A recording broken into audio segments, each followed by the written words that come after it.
Okay, welcome everybody. This meeting of the North Valley MAC is called to order at 5:36 p.m. On Wednesday, the 16th of September. And I am going to muddle through calling the roll. Council Member Handron. Here. Council Member Newhouser. Here. Council Member Alternate Cooper.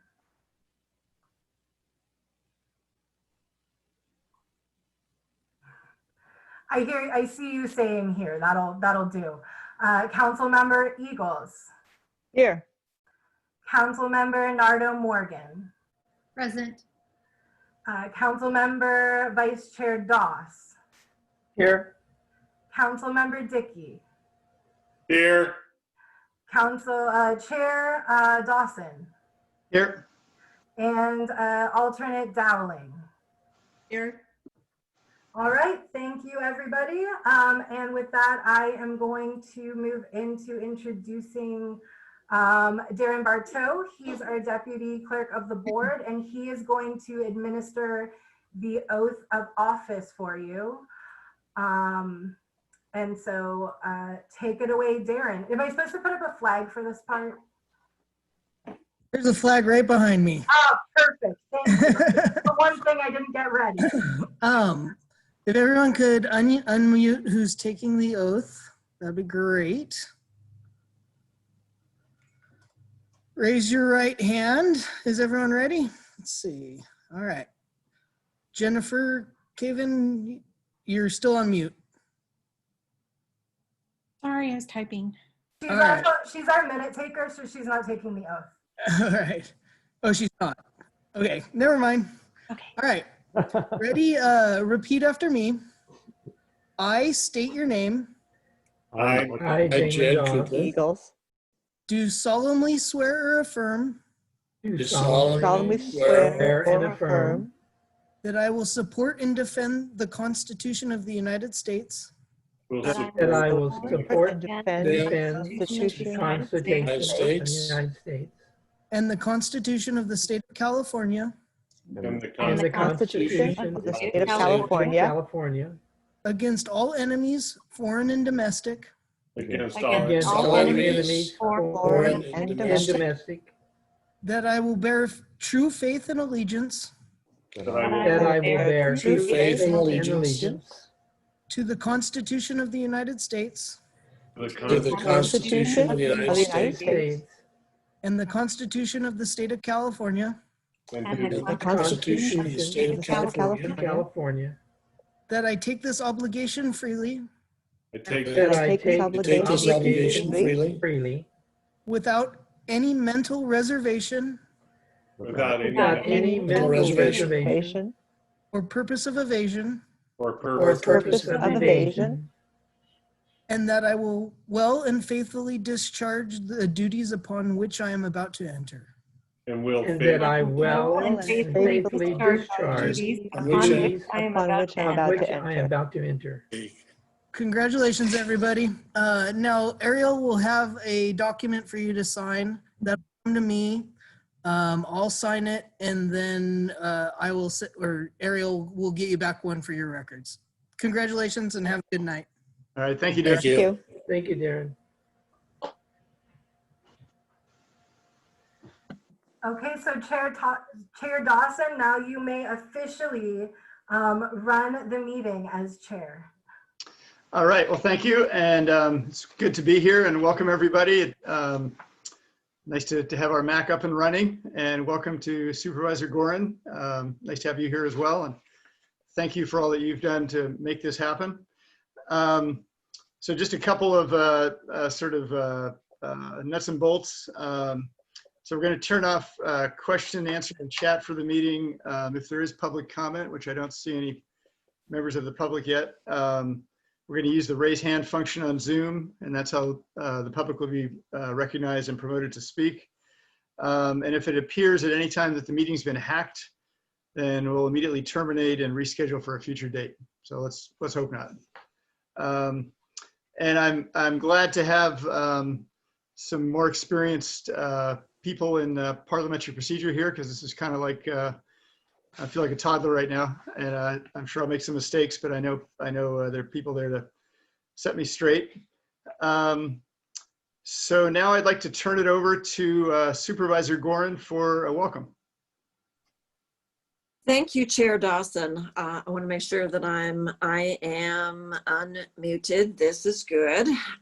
Thank you, Chair and Vice Chair and members of the Municipal Advisory Council. Whoa, this is a long time coming. We started this process last fall, and then we experienced power shutdowns and the fire last fall, and now COVID this year, and our fires most recently, and power shutdowns.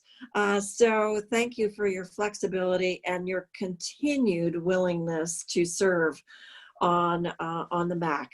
I know when I talked with you a couple of months ago, I talked with each one of you and I said, well, it's been a long time since you put in an application. Are you sure you still want to serve? Well, I think so. So I really appreciate everyone's patience, persistence, and certainly dedication and commitment to community.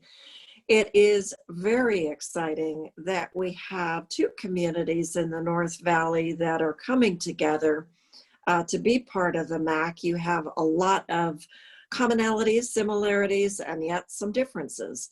And I just had an email today from someone in Kenwood saying, oh, I have an idea for a project. And I'm going to write back and say, oh, I have a MAC for you. So I may send you some ideas from community members that come across my desk, because that is exactly the appropriateness of and the function of the MAC. As you know, the Springs MAC started a year and a half, almost 2 years ago, and it took them a while to get up and running and feel comfort level and really understand what their function might be. And yet it took great chair, Ryan Lely, and then vice chair and now chair, Maite Aturi, and the activism from the MAC members to set a pace and identify a couple of projects that they wanted to move forward with. And at the top of the list is community preparedness. Always part of the idea that I've had is bringing county department heads in to talk with the MAC and the community about the function of the county, which department does what, and how the community and the MAC might work with me to potentially advocate for projects and efforts moving forward.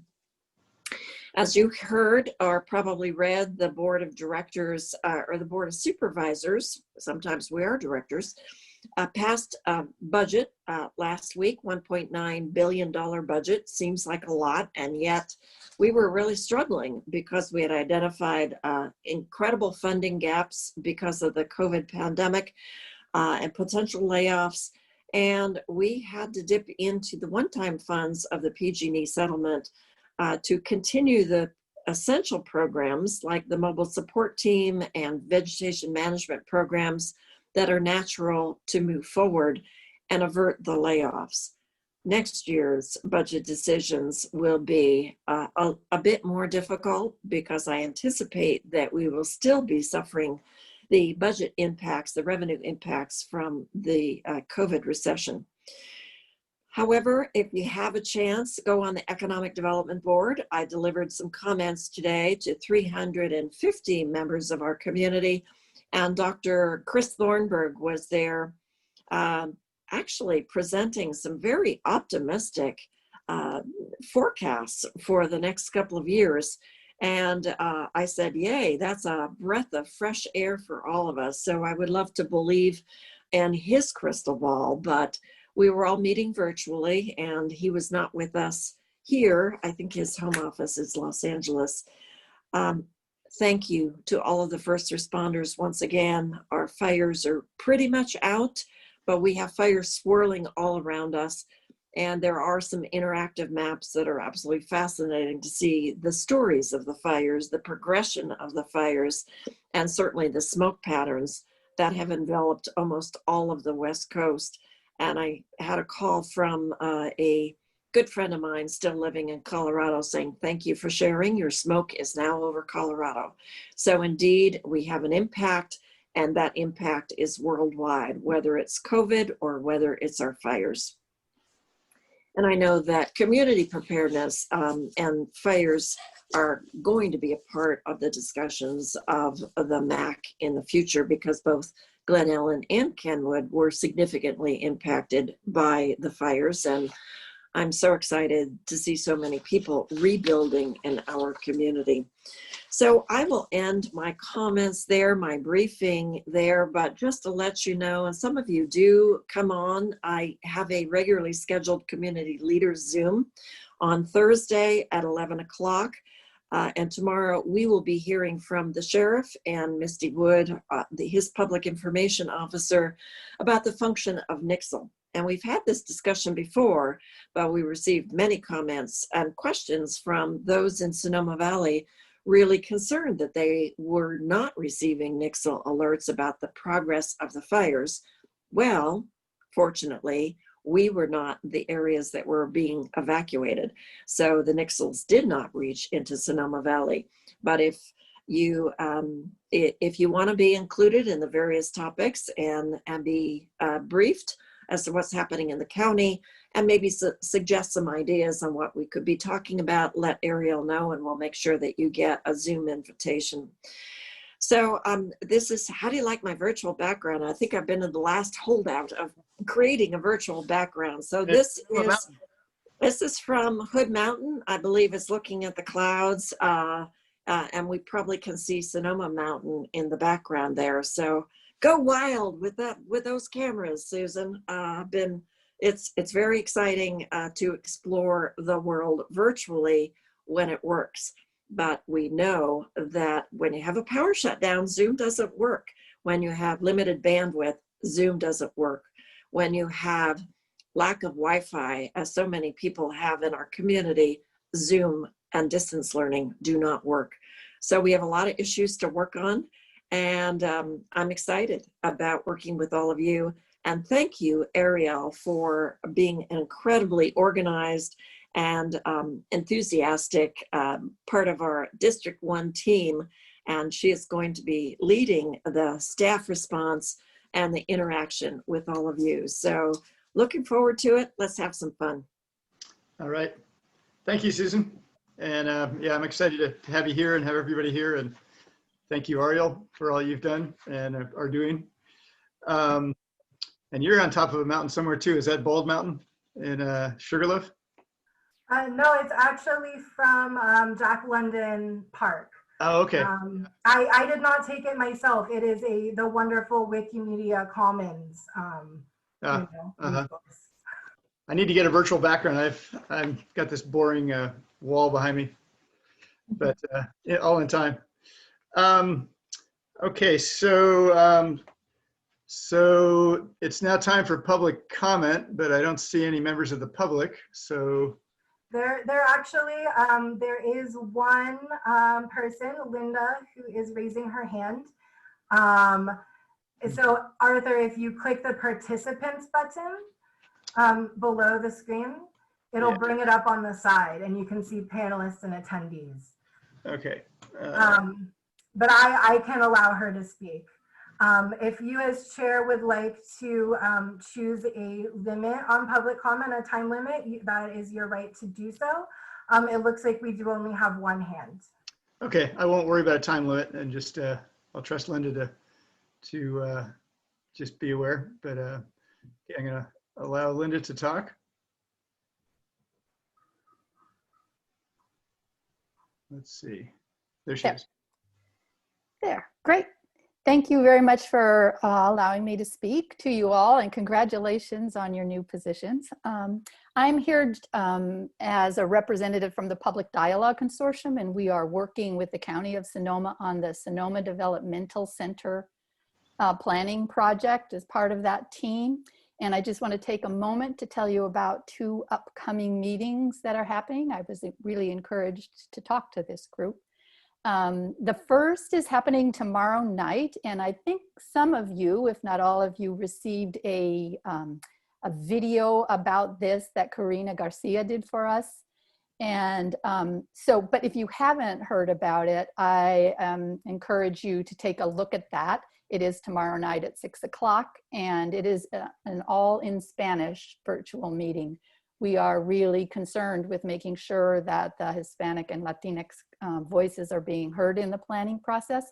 So this is a first step, or one of the steps that we've been taking to try to ensure that that happens. And so any help that you can provide in getting the word out, it is spreading very quickly. Karina knows her social media and is very good at sharing. So that is happening. One of the purposes for that is to engage people, to provide some information and engage them right away in providing input into the process, and also to encourage them to participate in what is the next meeting I was going to tell you about, which is the community workshop that will be happening on September 30th. That will be a much larger meeting, and it already is having a lot of people register. I encourage you to register for that on the website of the planning project, which if you haven't run across it yet, is www.sdcspecificplan, all one word, .com. And there's a registration button there. So if you will share that information widely, and let me also give my email so that if you have any questions about this, I don't want to take any more of your time than necessary. You can reach me at linda.blong, that's B as in boy, L-O-N-G, at publicdialogue, that also is one word, .org. And I'd be happy to have a conversation with you and share any more information that you would like. Great, thank you, Linda. Thank you. I have two questions with that. This is, just to be clear, I realize this is not a discussion period. I just wanted to find out, is the meeting tomorrow night going to be recorded? And this is an interesting position to be in. Is it going to be translated into English? That is an interesting position to be in. I think probably it won't be, but we could see about that. I hadn't actually made plans for it, because this is a rare opportunity to do it in Spanish, although I will be co-facilitating with Karina, so there should be that availability. But I'll check on it. Thank you for asking, Arthur. Okay, thanks. Or Chairman Dawson, I guess is the proper term. Recognize Vice Chair. And to the MAC members, there is going to be a virtual community engagement meeting around the SDC on September 30th. So if you don't want to wade through the Spanish speaking part of it, then we will send you a notice out about the time and date and how to sign up for that. Yeah. Thanks, Susan. Councilmember Doss, did you have a comment or a question? Yes, just a quick question. Thank you, Linda. Linda, could you tell us where you live, not your actual address, but in general, if you're in Eldridge, Kenwood, Glen Ellen, not all of us know everybody. Yeah, yes, unfortunately, I'm not in any of those places. I'm just over the hill in Pengrove, right near the university. That's okay. Yeah. You still invited me here. Yeah. Thank you. Thank you. It's just helpful for us to know if they could state, if the speakers could state in general where they're from. Oh, okay. Good. Yeah.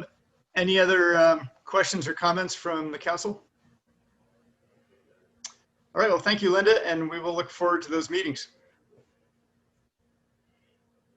And Ariel, do I now?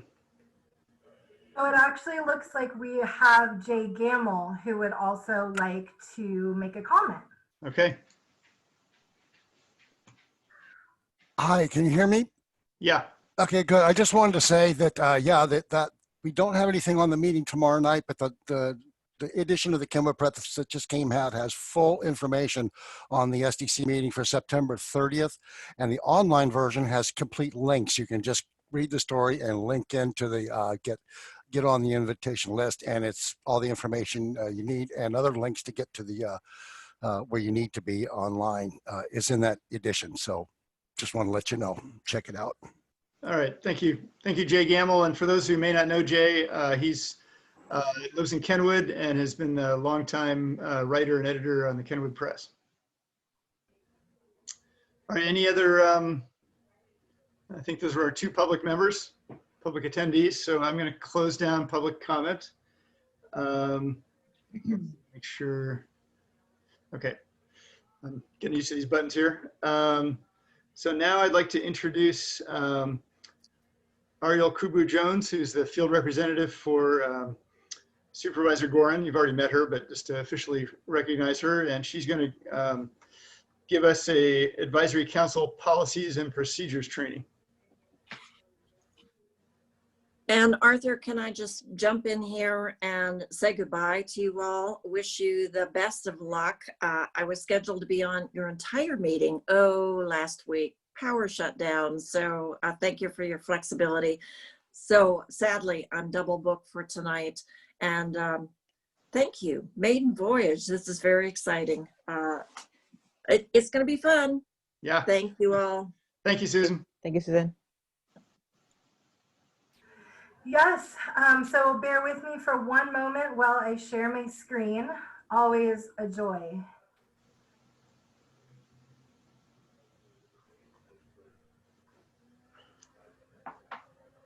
All right, can everyone see the presentation?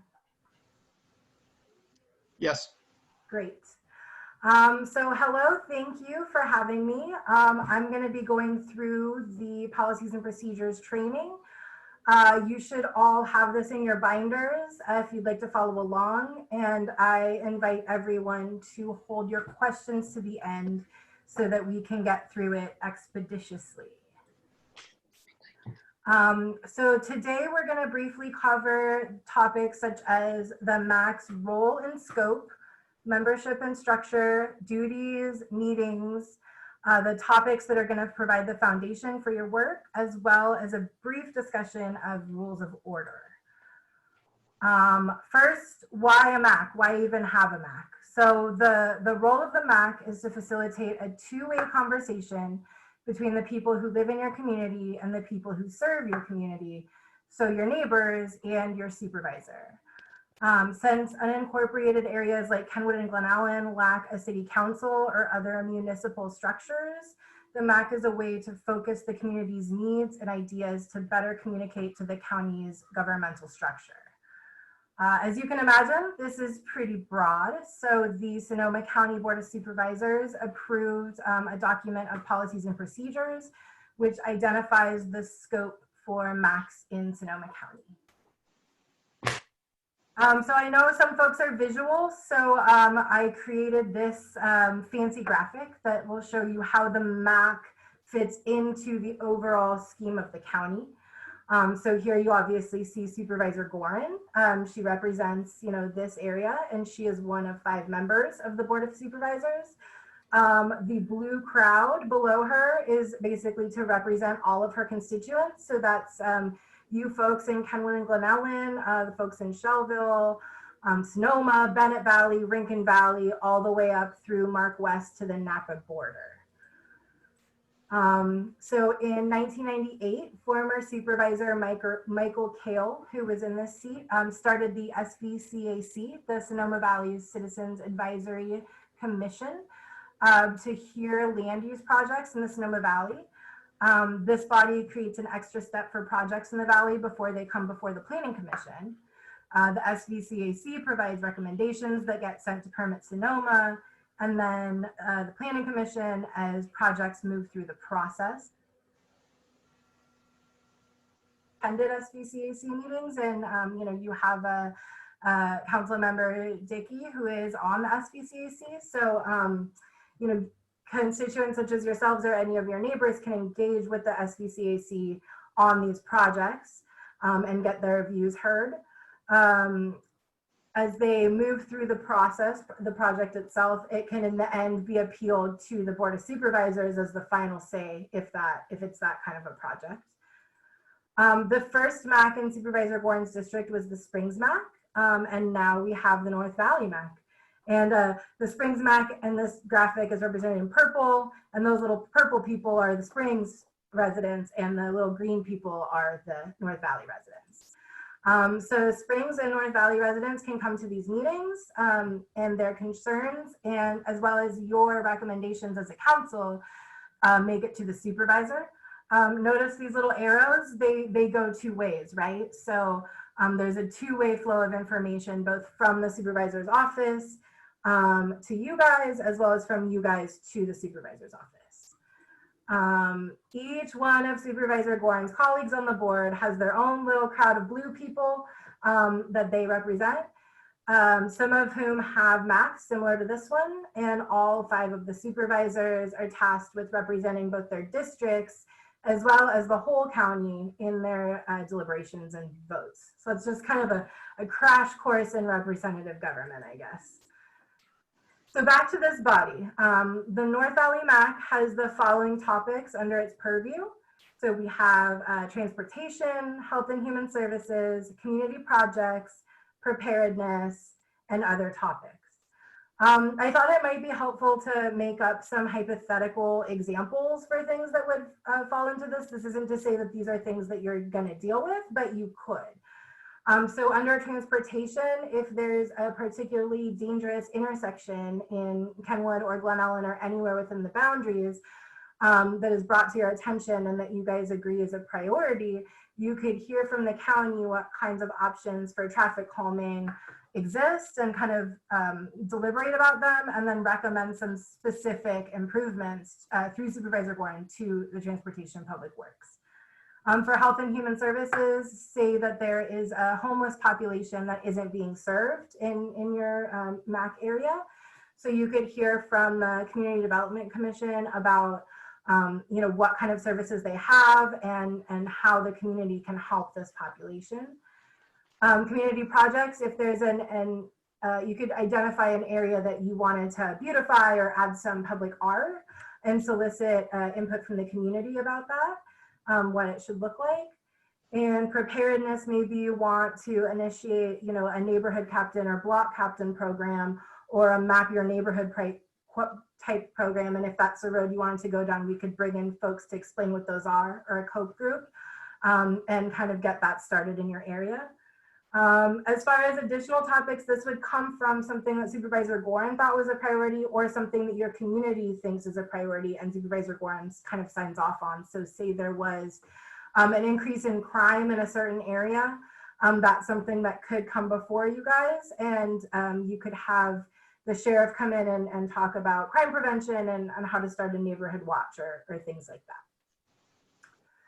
The MAC duties. So this is fairly self-explanatory, but one of your first charges is to learn about your communities as well as about the county.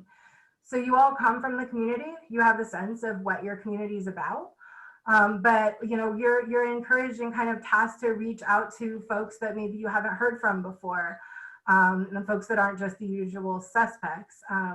Make yourself available to your neighbors and other folks within the boundary area and let them know that they can come to you with their issues. There's also annual reports, but that we're far from there, so don't worry about that right now. So membership. As you know, there are 7 members and 2 alternates. The bylaws were recently revised to kind of change the makeup of the body. So what we have now is 2 folks representing Kenwood, 2 representing Glen Ellen, 1 representing the SVCAC, and 4 at-large members. When we initially solicited the applications, we had some other categories, but we simplified the makeup to make it kind of easier to select the membership without having so many requirements and figuring out who fits into which box. In selecting folks to appoint to this MAC in the future, Supervisor Gorin and her team will strive for geographic and sector diversity as much as possible based on the applicants to make sure we have a good kind of diverse makeup of the council. So the structure, since we're starting a new body, we needed to designate staggered terms so that everyone didn't expire at the same time.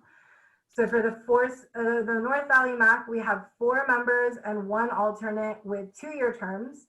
So that's Chair Dawson, Vice Chair Dawes, Councilmember Eagles, Councilmember Nardo Morgan, and alternate Dowling. And we have 3 members and 1 alternate with 1-year terms. That's Council Member Handron, Council Member Newhouser, SVCAC Representative Dickey, and alternate Cooper. Supervisor Warren chose the chair and vice chair initially, but in the future, this will be a decision that your body will make. Chair and, one second, click. Okay, so the chair and vice chair is called the executive committee. And the residency requirements are mandatory, which just means to be able to serve on the MAC, you have to live in the MAC boundaries. Any vacancies are filled by the supervisor. And we have a minute taker, which is Jennifer. Welcome, Jennifer. Thank you for being here. And her position is funded through TOT impact funds. And this is where the max budget comes from. And that is something that I'm going to suggest that we cover at a future meeting because you guys do have a budget. So that's something we can talk about in detail later. You get another fun slide presentation from me for that. Meeting overview. So most of this will be discussed in the Brown Act training that we're going to get next, but just briefly. So the meetings need to occur on a regular schedule at a regular location. Right now, obviously, everything is virtual, but when we do go back to meeting in person, what I had worked out before this got launched was to have the meetings alternate between the Kenwood Depot and the Glen Ellen Fire Station. So every other month it would be at one of those locations. Now that the MAC is seated, that's obviously up for debate and decision by the MAC, but that seems like a pretty logical way to do it. A quorum is necessary for a meeting to take place. So a quorum means that 4 members must be able to attend the meeting or you can't meet.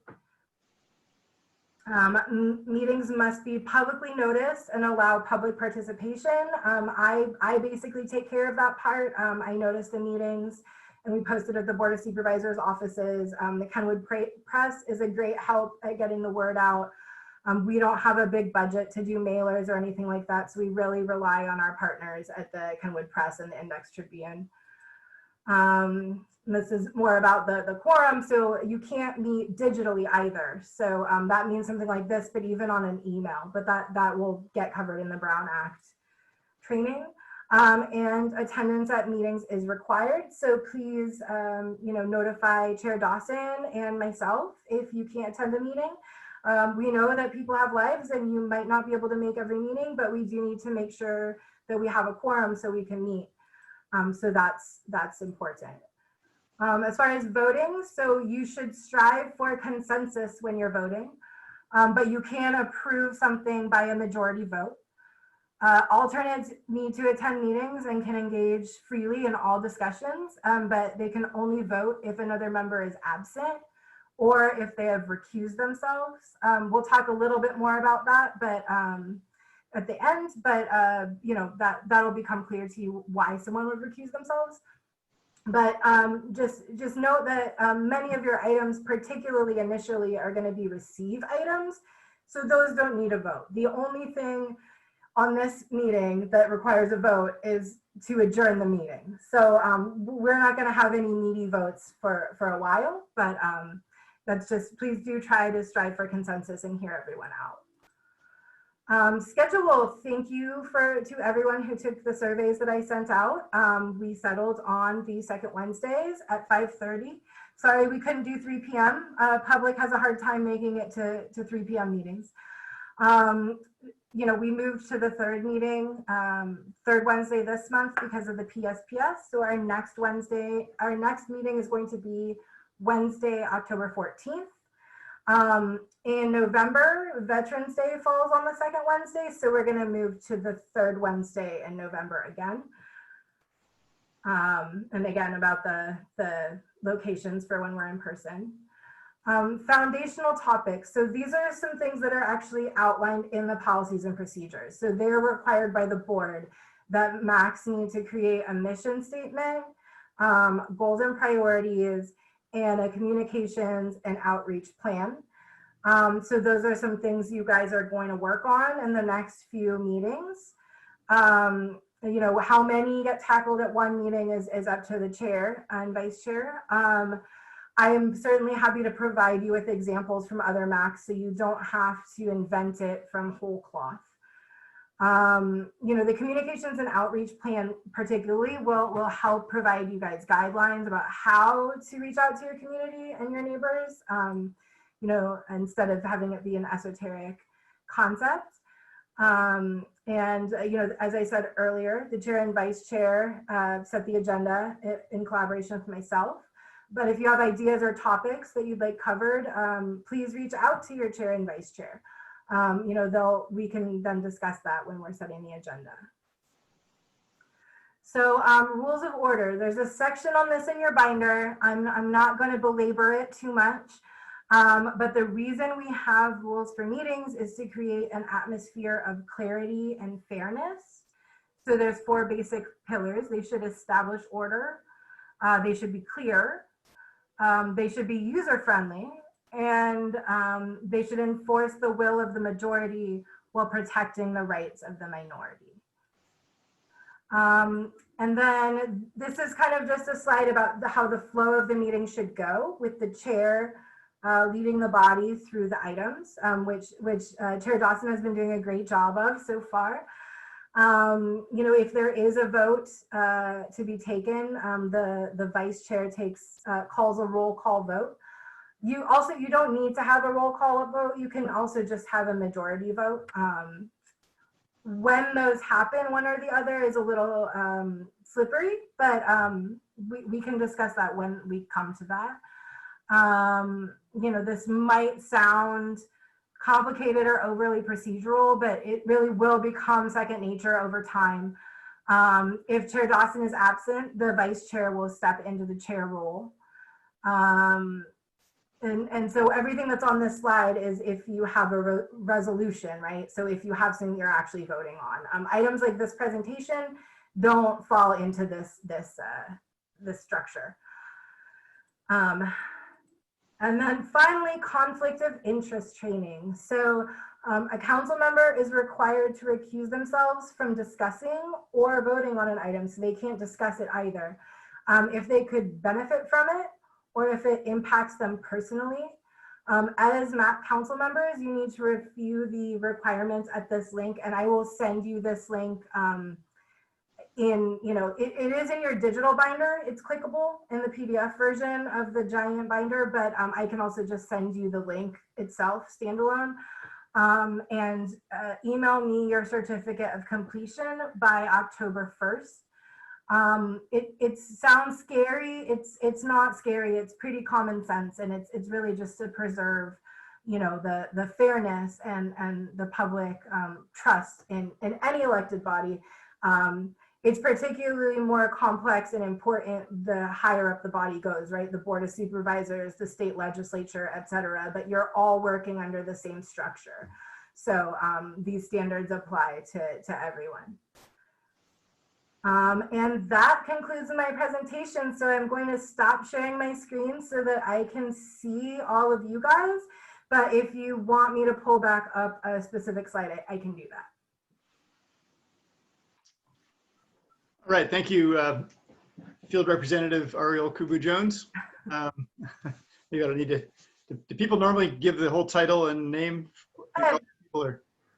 Not so much for supervisor staff. I think it's important for your fellow council members and some of the presenters, but myself, you can just call me Ariel. That's okay. acceptable. All right, that makes it easy. Yeah, otherwise it's a mouthful, but I was getting used to it, so. Okay, so let's see. Just looking at my notes here. So does anyone, are there any council members who have any questions or comments on Ariel's presentation? Yeah, Councilmember Das? Unmute. Oh, sorry. I think he There can we- unmute himself. I did it, yeah. Will Councilmember Dickey be giving a report to the Sonoma Valley Council at their meeting, or he'll be there to answer questions should they have any? Do you mean will he be doing a report out to this body on the SBCAC or vice versa? There's an arrow connecting the two bodies. And I was just wondering how that arrow, what that arrow means. Does that mean that when the Sonoma Valley Council meets, does he give a report of what's happening in our group? Or is he just there to answer questions? Or do they get a written copy of our minutes? Because there's an arrow that connects the two. Okay. I just want to understand that relationship. Sure, and so Councilmember Dickey, you feel free to speak to this, but Councilmember Dickey is also, he serves on the SBCAC, right? So he's a member of that body. Yeah, that's why I was asking him. I don't believe he'll be reporting out to that group on this group, but it is a standing item on the agenda is to have report out by Councilmember Dickey on things that impact this MAC area that might be happening at SBCAC. Okay. All right, thank you. Any other questions or comments for Ariel? Yes, Council Member Eagles, and let me get you. Thank you. I have a question about how the agenda is built and the timing on the agenda. It sounded like, Ariel, that it was built from various ways. We might have ideas or we might get community ideas, but what would be the timing on getting that prepared for the subsequent meeting? That's a great question. And I know that we really strive to, so the legal requirement is to have the agenda posted, which to me means putting it on the website. So I manage the website, the county website for the MAC, and getting it put up at the board chambers as a physical place. If you guys want to post it on bulletin boards in Glen Ellen or Kenwood, you're welcome to do so as well.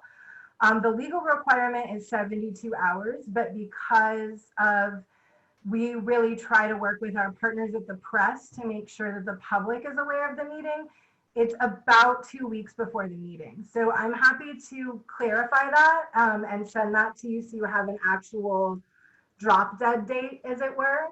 But it's about 2 weeks before, just because of the printing cycle of the Kenwood Press. So that would mean that we're setting the next agenda, since this meeting was pushed back, probably next week. I've honestly been so focused on this, I haven't been really focusing on the next agenda yet. That's for tomorrow. Sure. Yeah, thank you. Thanks, Ariel. And thank you, Councilmember Eagles. Any other questions or comments? Yeah, I have a comment. Yeah, Councilmember Dickey. Hauser. You hear? Can you hear me? Yeah. Yeah. Okay. Yeah, it may be a good idea to discuss the agenda at the meeting and have it pretty much resolved.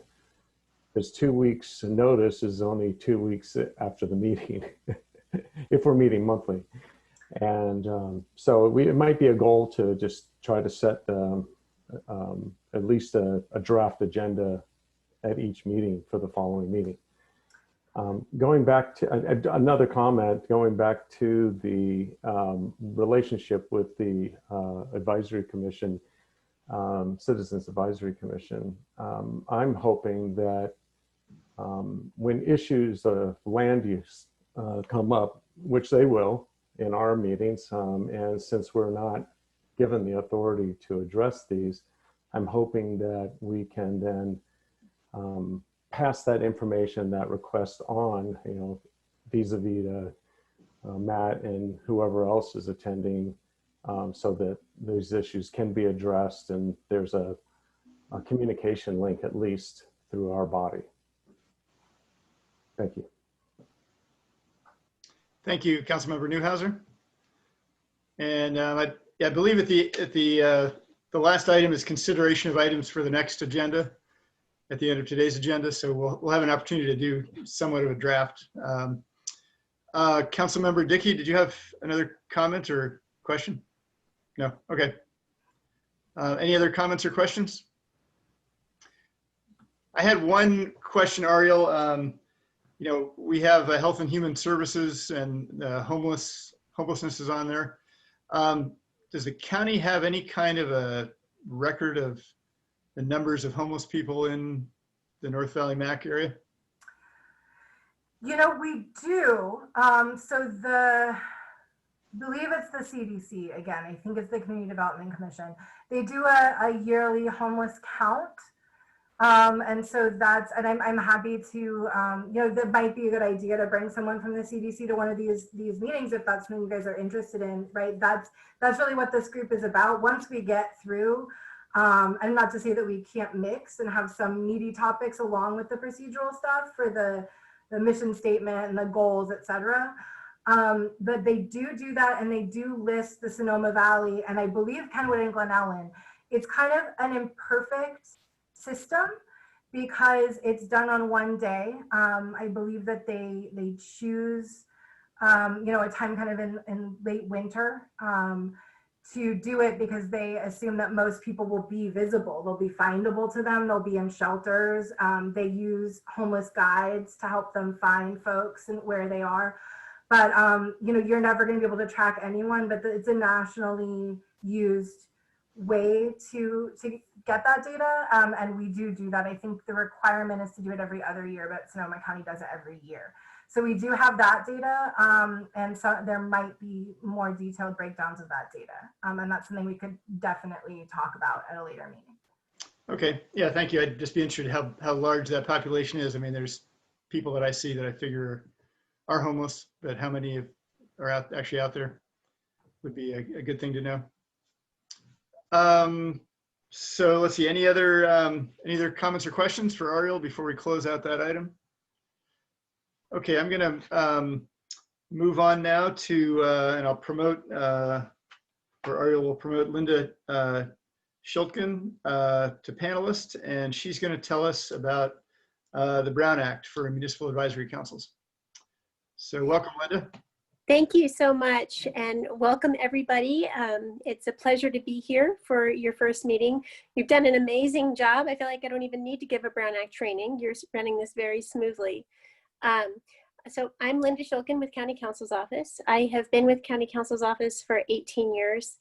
I came from private practice, and I have been giving Brown Act trainings and Public Records Act trainings, all kinds of different trainings to all of the county departments as well as to the different MACs around the region.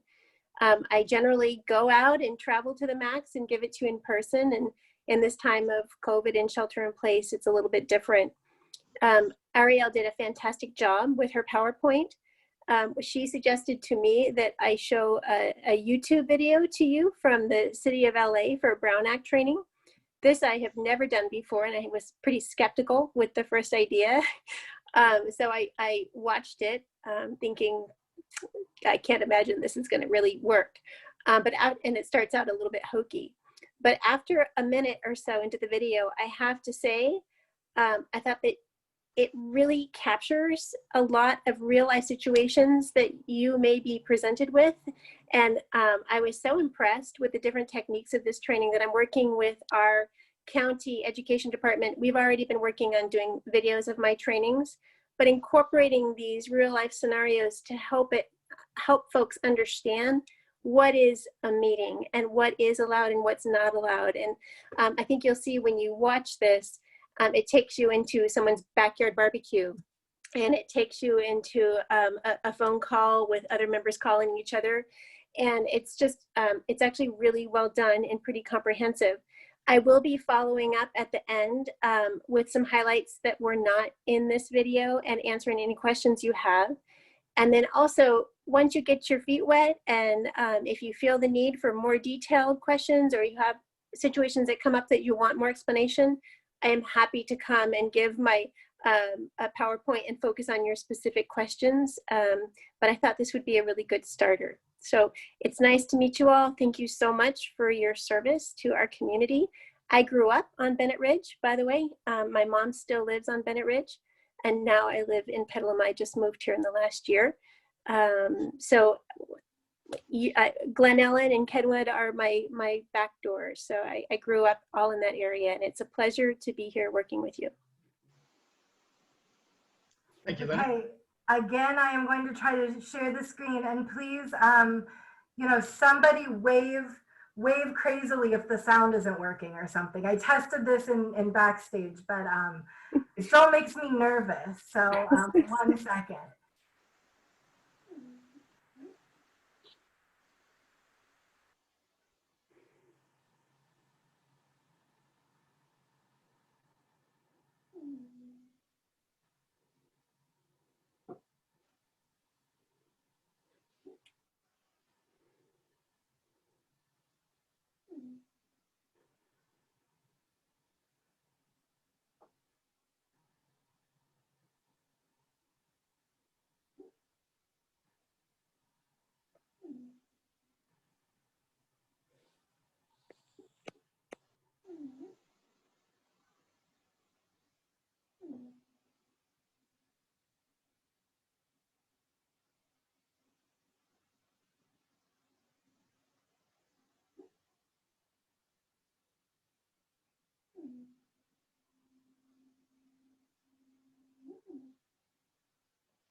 Sorry, I was muted.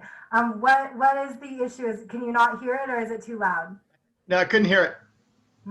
Yeah. Couldn't hear either. How about this is we can't hear? Yeah, that's good. I'm not sure how to. So was it? Could you hear the legal part where it was like? No. Okay. Couldn't hear Just any read part it. of Your lower left-hand corner on your share screen has share audio. Oh, does it? Lower left here? There you go. But that's muting it. On the share screen, It's highly contextual and often fact specific. Oh, It all is right. a caution not to rely on, apply, or interpret the legal principles That's good. here into a particular situation or in a given circumstance without first considering.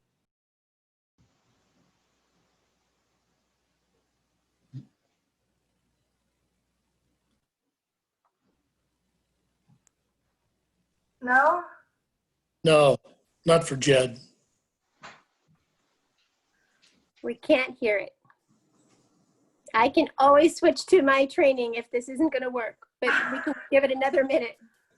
Okay, wait. Let me try one more time, okay? Sure. The first thing he says is, I'm city attorney something. You're not missing anything. You're not missing anything at the beginning. One more time.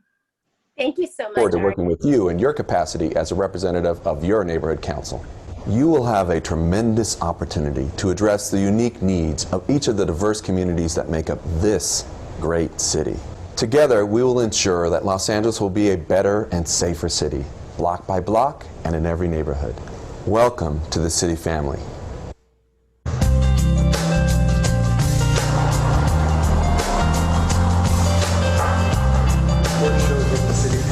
This is a neighborhood council meeting in progress. It looks like some of the board members are missing, but the majority of the board is here so they can make decisions on behalf of the council.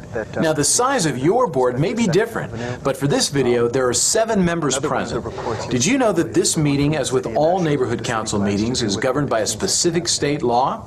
It's called the Ralph M. Brown Act, or otherwise known as the state's open meeting law. Excuse me. Sir, you in the back, can you please keep it down? Thank you. Hold on a second.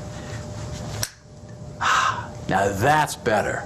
So you're probably asking, what is the Ralph M. Brown Act? Well, basically, it's a state law that governs open meetings for local government bodies. It establishes rules designed to ensure that the actions and deliberations of commissions, boards, councils, and other public bodies of local agencies are made openly with public access and input. Now you're probably asking yourself, what did he just say? Let me put it simply. The Brown Act is a state law that governs open meetings for local governmental bodies. The act ensures that all meetings of commissions, boards, committees, or other bodies of a local agency are open to the public with access and input. Does this include neighborhood councils? Yes, it does. The Brown Act governs the meetings meetings of legislative bodies, including advisory bodies that are created by charter, ordinance, or by formal action of another legislative body. Because the city charter created the system of neighborhood councils and the ordinance governing the system mandates certification or recognition by the City of Los Angeles, they are subject to the Brown Act. Once certified, all neighborhood councils in the City of Los Angeles are considered local governmental agencies covered by the Brown Act and must hold their meetings subject to the rules of that act. Now, what is a meeting? A meeting is the gathering of the majority of a neighborhood council board, standing committee members, or whatever number of board members can make a decision on behalf of your neighborhood council at the same time and place to hear, discuss, or act on matters within your jurisdiction. The Brown Act requires that all neighborhood councils establish a time and place to hold their regular meetings. All the meetings must be open, not only to members or stakeholders of your neighborhood council, but to the general public. Now, only at these public meetings can neighborhood council business and agenda items be discussed and decided. In other words, a majority of board members cannot go out, for instance, to a restaurant to discuss agenda items or any matters within their jurisdiction without noticing that gathering as a meeting. Discussion and actions of the Neighborhood Council Board must be taken openly. That means the decisions or votes cannot be taken by secret ballot. And discussion and action on matters can only occur if the item is listed on the agenda for that meeting. Under the Act, people may attend meetings without being required to sign in or provide any information as a condition of attendance, nor can a fee for attending a public meeting be charged. At the meetings, members of the public have the right to address the board members by making general public comment about matters within the jurisdiction of the neighborhood council. Members of the public also have the right to make public comment about matters listed on the agenda before the board takes action on them. Neighborhood councils may use speaker cards to control the flow of public testimony without violating the registration prohibition. Members of the public also have the right to receive materials that have been circulated for the board members to review. If they wish, any member of the public may record meetings or take pictures as long as it's not disruptive. As a general rule, the location of neighborhood council meetings must be held within the boundaries of the neighborhood council area. Neighborhood council meeting facilities must be accessible to all members of the general public, including persons with disabilities. Along with compliance with state law, this means that facilities must fully satisfy the requirements of federal law, the Americans with Disabilities Act of 1990. And neighborhood council meetings cannot be held in facilities that prohibit the admittance of any person based upon race, religious creed, color, national origin, ancestry, or sex. The Brown Act also requires the neighborhood councils to post the meeting notice and agenda. Meeting notices for regular meetings need to be posted at least 72 hours prior to the meeting. The notices must be accessible for viewing during the entire period to satisfy the notice provisions of the Brown Act. If it's a special meeting, then the notice needs to be posted 24 hours prior to the meeting, and members of the media must be given notice if they have made a written request for it. The notice must include a description of the agenda items for that meeting. The agenda items must be specific and not vague. As an example, if an item is about the concerns of accidents due to street racing, its description should say something like, discussion regarding concerns about the growing number of accidents due to Saturday night street racing on Main Street. You can post your neighborhood council's meeting notice at the posting locations you agreed to in your certification application or have set forth in your standing rules. You can also post at the meeting site, your public libraries, city hall, and public bulletin boards. Posting on telephone poles, street lights, or city street signs violates the city's municipal code. The Brown Act was enacted to ensure that the public's business is conducted openly, and the courts take that act very seriously. Violations can carry misdemeanor penalties which are prosecuted by the Office of the District Attorney. Violations of the Brown Act can also result in a civil lawsuit being filed. This can result in your decision being set aside by a superior court judge. Now let's take a look at the Brown Act in action.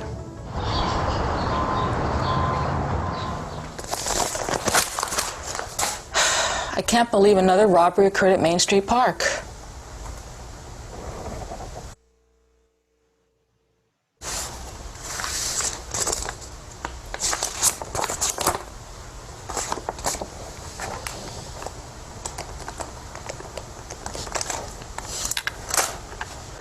Hello? Hello, Peter. It's Mary from down the street. Oh, hi Mary, how are you? I'm good. But listen, I was just noticing in the neighborhood council flyer that I have here that you're the president of our neighborhood council. And I'm really concerned about crime at Main Street Park. And I thought it would be a good idea to give you a call to see what you can do about it. I think it would be a good idea if we could put some lights in the park. I think that would help to deter crime. And I'm hoping that you could get it put on the agenda at the next meeting. Well, Mary, that's a good idea. And as the president of the council, and according to our neighborhood council bylaws, I can set the agenda. Unfortunately, the agenda for the upcoming meeting is already posted. But you can certainly come to the meeting and bring this up during the public comment section of the agenda. Oh, okay, that's a good idea. I'll do that. Bye-bye now. Now, Mary did the right thing. Since this communication is between Mary and only one board member, in this case the president, this is a perfectly acceptable communication under the Act. One other thing about your agendas. Not only should there be an opportunity on each item listed on the agenda for the members of the public to comment on before the board votes, there should always be an item on every agenda for your regular meetings that provide for an opportunity for the public to make general comments regarding matters of community concern. That provides a way for people from the public, like Mary, to raise issues that the board may wish to place on its agenda in the future for its consideration. What's also important is what the president does with a suggestion Mary just gave him. Let's take a look at a few scenarios. Honey, can you give me a hand? In a minute. I'm busy writing an email to the board members about Mary's idea to put up lights at the Main Street Park. Actually, I think I can get them to make a decision right away. Hold on a second. The president should not email a majority of his fellow board members to persuade them to make a decision. This would be the holding of a serial meeting. A serial meeting occurs when a series or chain of communications among a majority or quorum of your neighborhood council occurs outside the public forum. Maybe I'll call the executive assistant of the board and he can poll the board members now. Yes, this is also an example of a serial meeting. The Brown Act does not allow an intermediary of the board to engage in these types of communications among a majority of the board members with the goal of coming to a decision outside the public eye, or even to receive information that may lead towards consensus on a particular matter. I bought a motorcycle the other day. Great deal. I found it in the newspaper. I can't wait to get out on the road on this baby. By the way, I got a call from Mary the other day. She's really concerned about the crime over at the Main Street Park. She's hoping the neighborhood council can do something about it. Maybe we can put up some lights. What do you guys think about that? I don't know. Is it really that big of a problem? I mean, as board members, we've really got a lot of issues on our plate already. Well, Mary seems to think it's a problem, and she believes the lights will really deter the crime. Maybe so. There's some of the other board members over there. Why don't you go see what Cliff and Ani have to say about that? All right, I can do that.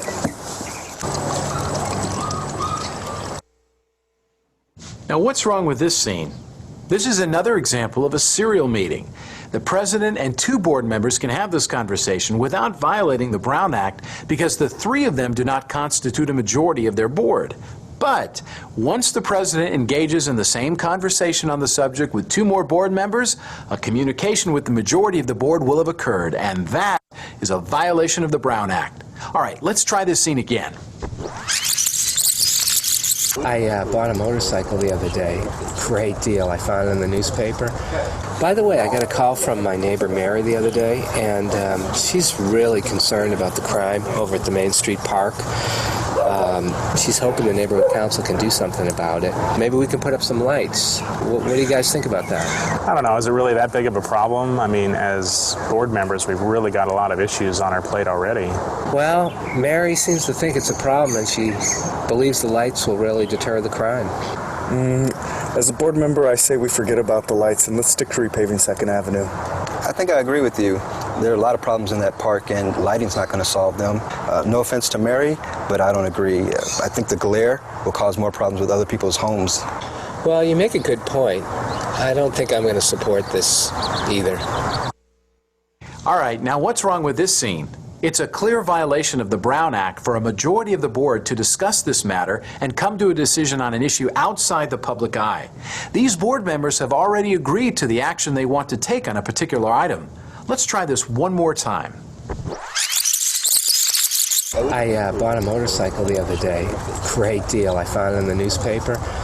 I can't wait to get out on the road on this baby. By the way, I got a call from my neighbor Mary the other day, and she's really concerned about the crime over at the Main Street Park. She's hoping the neighborhood council can do something about it. Maybe we can put up some lights. What do you guys think about that? You know, I really don't think we should even be having this conversation. There is a majority of our board here. I think it's an issue that needs to be taken up at neighborhood council meeting. Now that's the proper way to handle the situation. Not all gatherings of a majority of a neighborhood council board would be subject to the act. Purely social events or attendances at conferences are allowable as long as the majority does not discuss neighborhood council business. The Brown Act is set up to allow public access and participation. All right, hot dogs are ready. Let's get to that hot dog. Where all the chips are on. Oh, I know. See, now the plate comes in. I know. Oh, I don't want to get like... Yeah.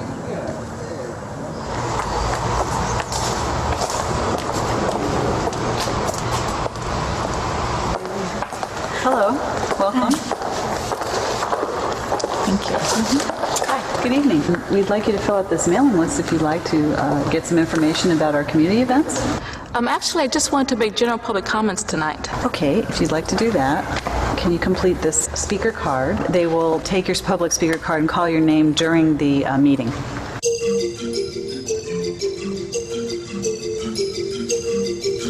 While the Brown Act provides that a member of the public may not be required to sign in as a condition of attending a public meeting, it is appropriate to ask people to voluntarily provide information or ask them to sign a mailing list.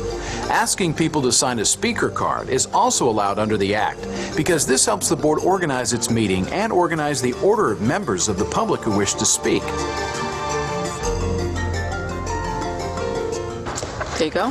Thanks, and here's some material that's going to be discussed this evening. Oh, thanks. You know, come to think of it, I think I would like to be on the mailing list. Okay, great. If you just fill out your information right here. Okay. Thank you. Line? Okay. I'll get you some.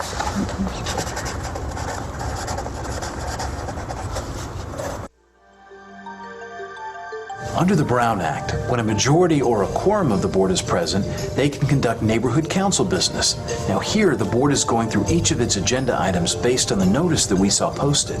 On every agenda item, members of the public have an opportunity to comment before a vote on the item that is taken by the board. Each agenda of a regular meeting must also provide for an opportunity to make general public comment on matters that are not specifically listed on the agenda. Mary Sheldon? It looks like they're starting general comments now. Let's listen. Thank you. Good evening, board members. I think most of you know me as we are all neighbors. My name is Mary Sheldon, and I live at 5555 Brown Street. And I'm here because I'm really concerned about Main Street Park. I called the president the other day and told him my concerns about the park, and he said I should show up today to address my neighborhood council. The park is really becoming a crime problem, especially at night. There are gangs roaming around, there's lots of drinking, lots of partying, lots of noise, and I just think it's becoming a real problem. I'm myself afraid to walk my dog at night around that park. And I know the neighborhood kids used to play around there, and they're really intimidated by the gang members. So I'm asking the board to see what we can do about this. I think maybe asking the city to put up some lights on at the park would help the problem. Maybe deter the crime, the gangs wouldn't hang out there. So I hope that you can consider this recommendation and maybe do something about this. And that's pretty much all I came to say tonight. Thanks for your time. Thank you for coming, Mary, and bringing this very important matter to the attention of the board. I, for one, would be in favor of having the city put up lights at the Main Street Park. Well, let's discuss this a bit. I think our immediate need is to repave 2nd Avenue. After all, the city's on a tight budget and won't be able to do everything for all of us. I agree with the president. Crime is a bigger concern. I think we should go ahead and take care of this park issue before things get out of control. Annie, Cliff, what are your thoughts on this issue?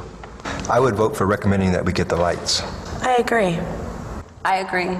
Do I hear a motion? I move that we recommend to the city that lights be installed on Main Street park. Seconded. It has been moved and seconded. Let's take a vote. Okay, so what's wrong with this picture? It started out perfectly. Mary, a stakeholder of her neighborhood council, was given the opportunity to address the board on the issue of lights for Main Street Park. Where it went wrong wasn't with Mary, but was with the board. It's a violation of the Brown Act for board members of the neighborhood councils to discuss matters or take action on items not listed on the agenda. The issue that Mary raised was not on the agenda because the first time the matter was presented to the board was when Mary brought it up. Let's take a look at the right way to handle the situation. And that's pretty much all I came to say tonight. Thanks for your time. Thank you for coming, Mary, and bringing this to the attention of the board. So, what do you think? Should we put this on the agenda for the next meeting? I agree that we should. I agree. We've agreed to put this matter on the agenda at the next public meeting. Any other comments? Any other public comment? Okay, well, the meeting's adjourned. By placing Mary's issue on the agenda for the next meeting, this gives the opportunity for the general public to come and comment on the issues of the park lights. Now let's look at one more issue. So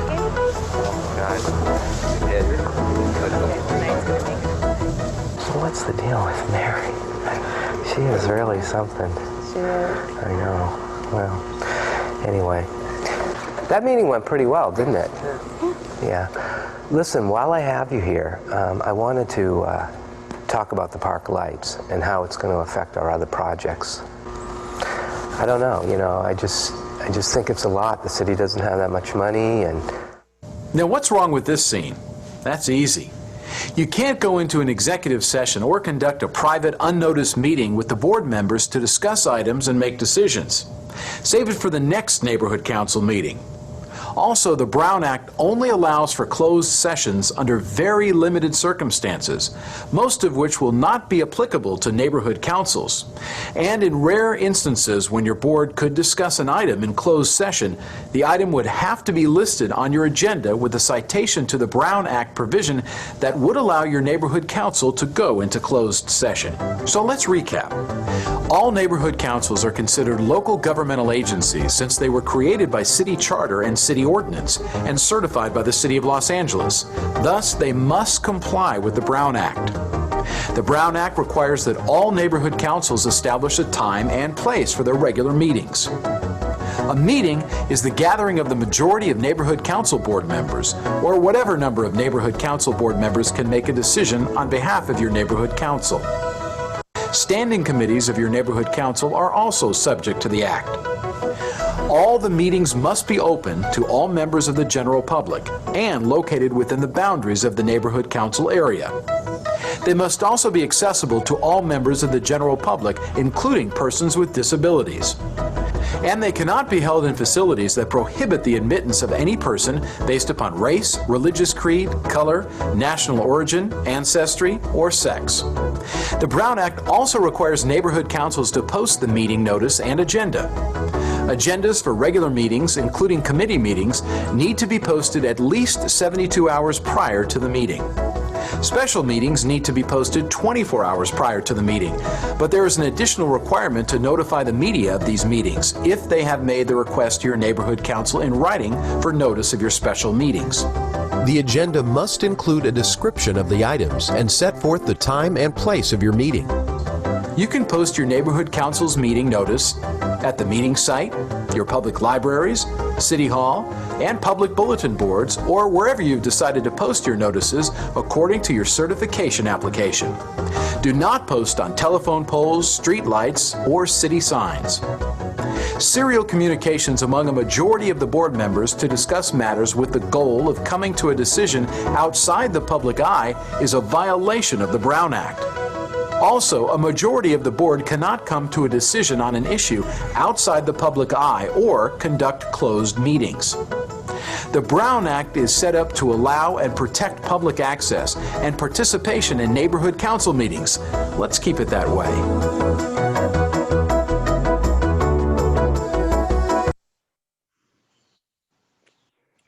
All right, thank you so much.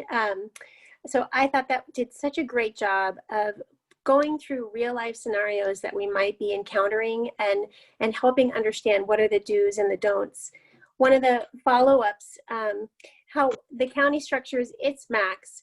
If Mary comes and speaks at public comment time and she raises this issue about Main Street Park crime concerns and possibly making a recommendation about light installation, in the Max case, the North Valley Mac, the chair, it would be perfectly acceptable to say, you know, I'm interested in having this on the agenda, but I'm going to coordinate with Chair Gorin's staff and work with Ariel.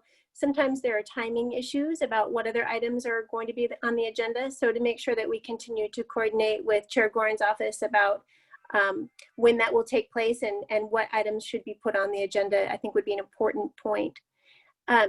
Another item that I would like to touch on, they had discussions about social gatherings, and Glen Ellen and Kenwood are a lot, folks know each other. So this is not to say that you can't go out with another one of your MAC members to a restaurant. This is concerned with a majority meeting together and discussing what is in the subject area that you would be discussing with your North Valley MAC. So if you have 4 or more talking about SDC at a backyard barbecue, this would be a concern. But if a few of you happen to be at a restaurant together, if it's more than 4, definitely don't be talking about what is in, what might be coming on your agenda. And it's best practices to not go out socially with a majority. It's fine to go out with a couple, especially in a small gathering. If you're both at a wedding at the Kenwood Depot, that's not a problem. Or if it finds that you are all at a social gathering, you know, sit separately. That's one way to avoid it, to make sure that the public is very well aware you're not having your own North Valley MAC meeting at somebody's wedding, which would be very sad. So those are some highlights that I would like to just follow up on, that put it more in focus with our region here. And I am happy to take anybody's comments at any time if anybody has any questions. Thanks, Ariel. Any questions or comments? I'm sorry. Thanks, Linda. Any questions or comments?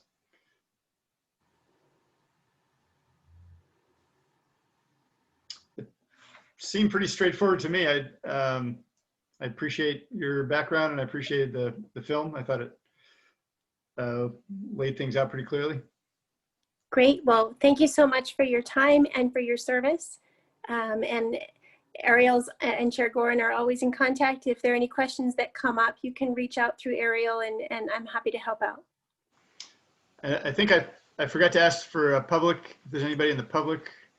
My cursor isn't working at the moment, but Ariel, do you mind checking for the attendees? Yeah, it's just good old Jay Gamble, and he doesn't seem to have public comment on the Brown Act. So good old Jay Gamble. He is a good old guy in many, many ways.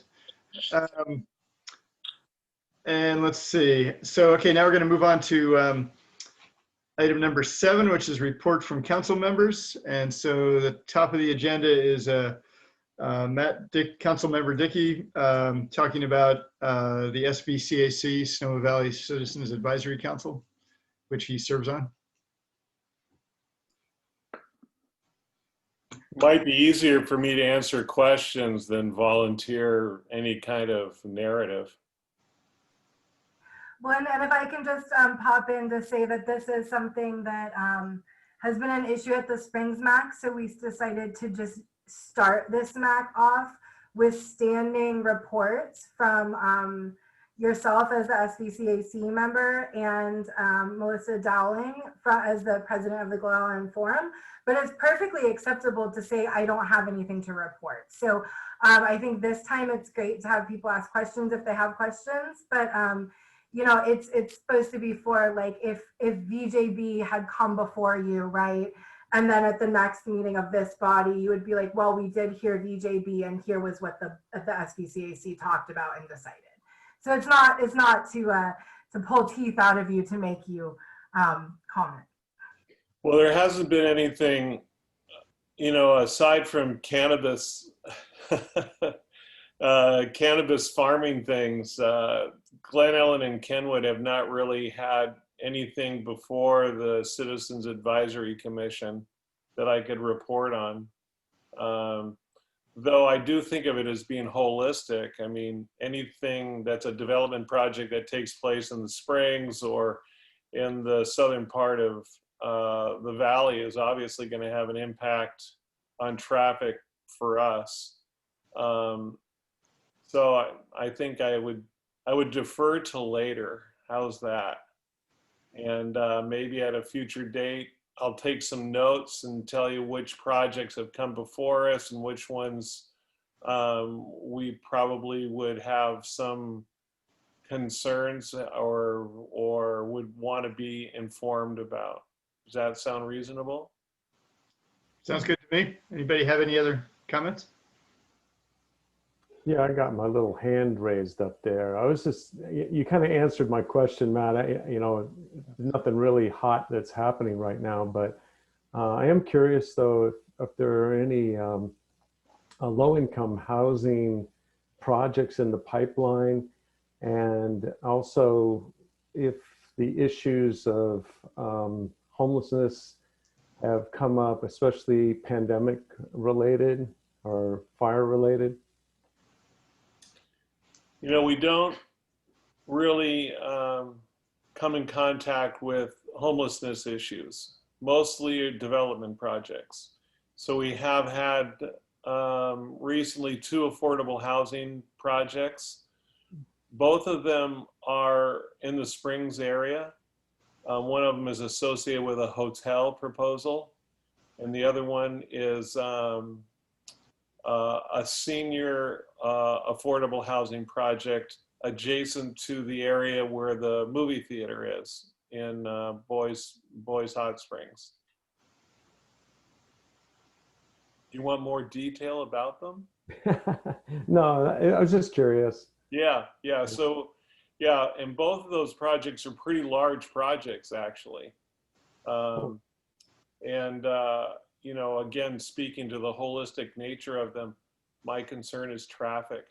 They're going to generate a lot of traffic, both on Highway 12, and then the assumption is on the part of the designers that Arnold Drive is going to absorb that additional traffic. And Caltrans is obviously involved with, you know, redesigning the stoplight at El Verano and Highway 12.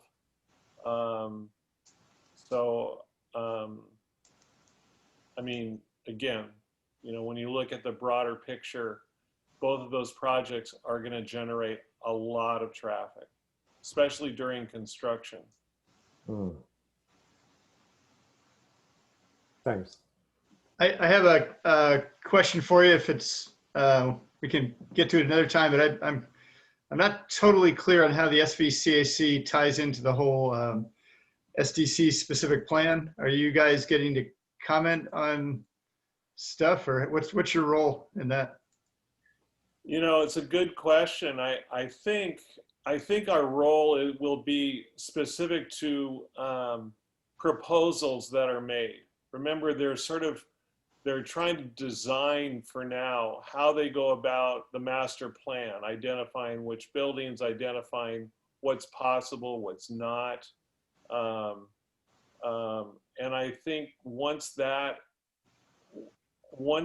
has been established, and there are specific projects and proposals that come from what I assume will be the master developer, then we will have a role in that.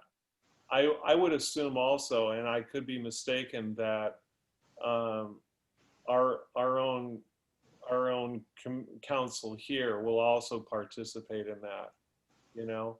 But for now, it's I mean, my understanding is that they're trying to establish the broader picture of it. You know, what's possible, what's not, trying to reach some agreements amongst themselves about what to propose to the public.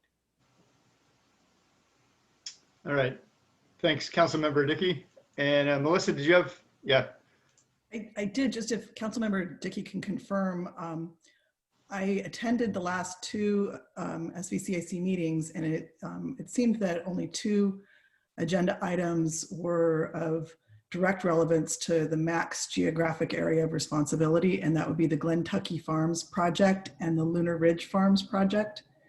And if anybody, those are both cannabis operations that are proposed for here in the Sonoma Valley, both in Glen Ellen, one up in the Mayacamas and one at the Benziger property. And there's a lot of detail on those two projects that were written up in the Kenwood Press. So if any of the council members were not familiar with those, you can get a quick primer on them by going to kenwoodpress.com and searching for the articles on Lunar Ridge Farms and Glentucky Farms.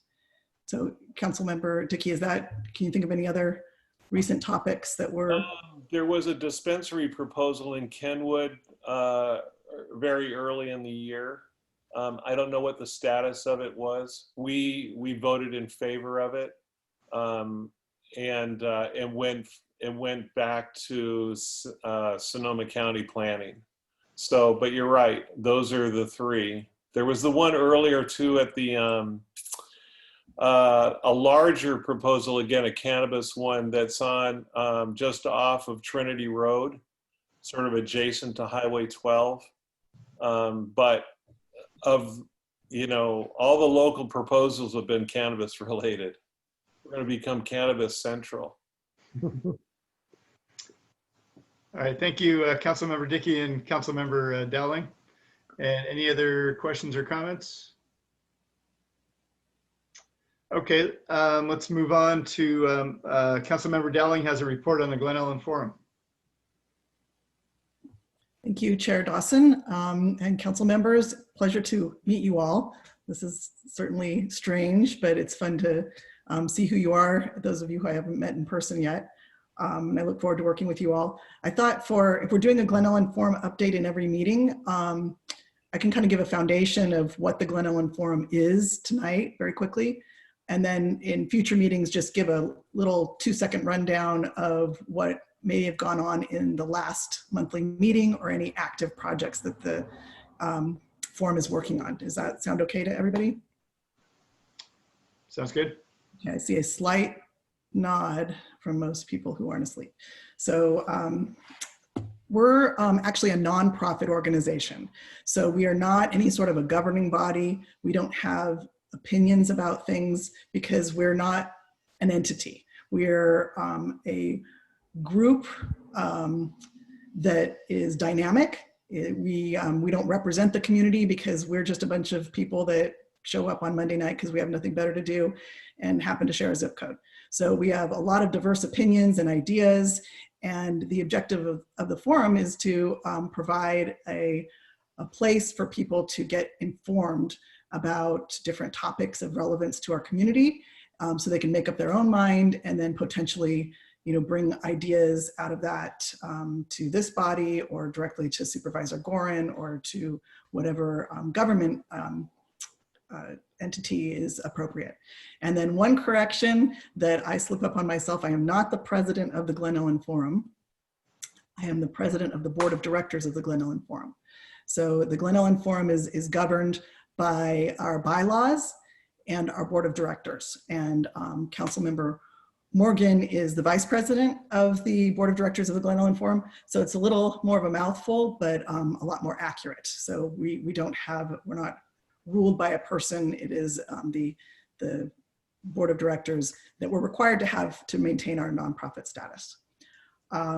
So with that, our work is, and our mission is just to benefit and inform the community of Glen Ellen. Very simple. We do our work through our committees.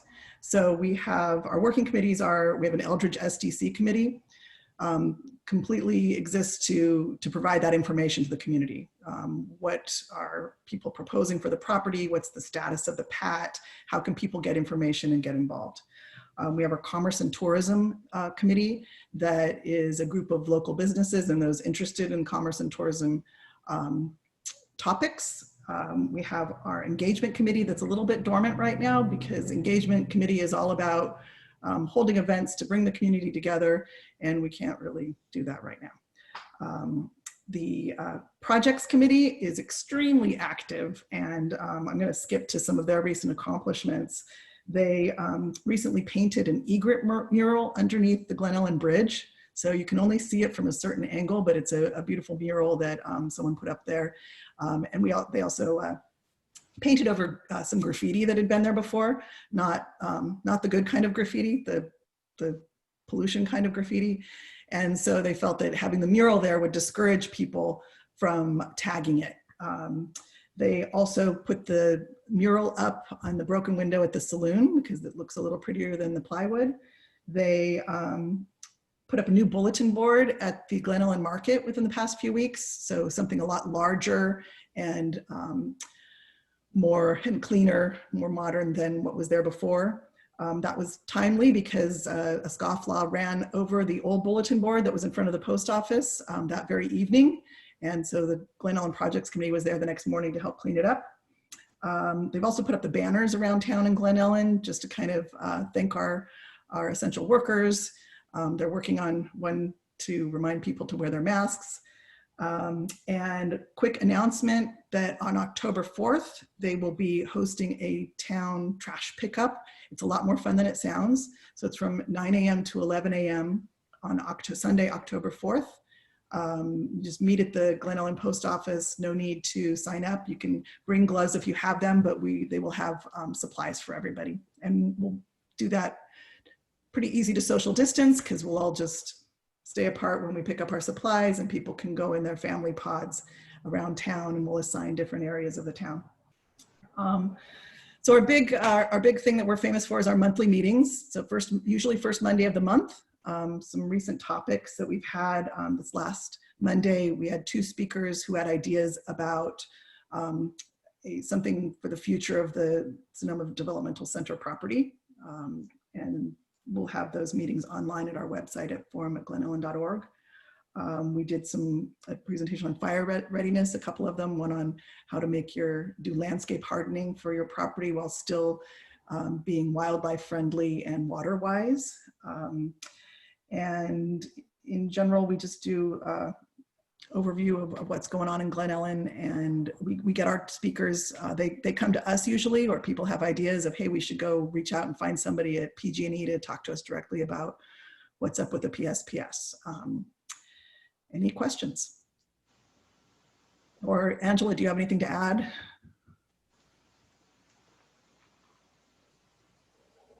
Angela, you're muted.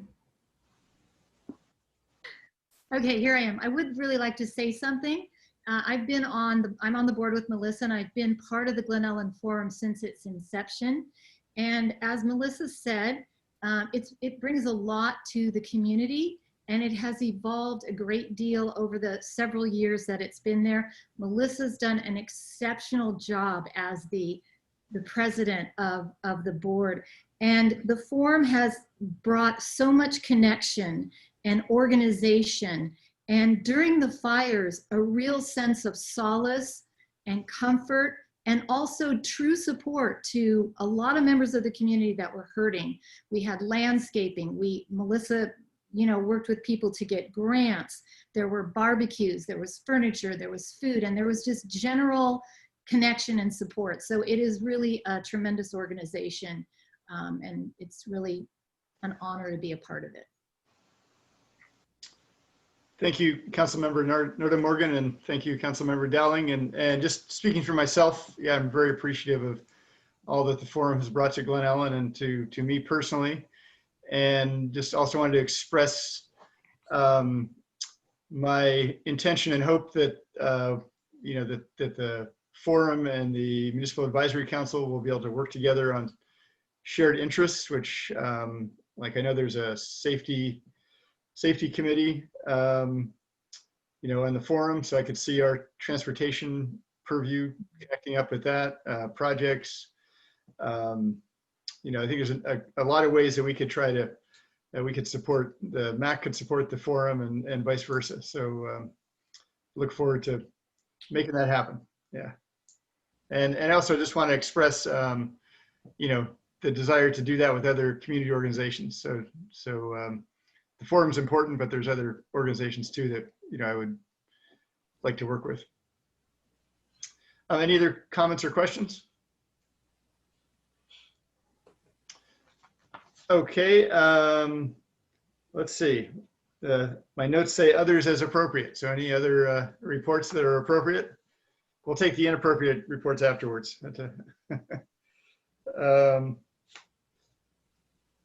Okay, it looks like we're good. So now and any public comments from our attendee, Jay Gamble? I guess, nope, no hand up, okay. All right, so now we'll move on to the next item, which is the second to last, which is a consideration of items for future agenda.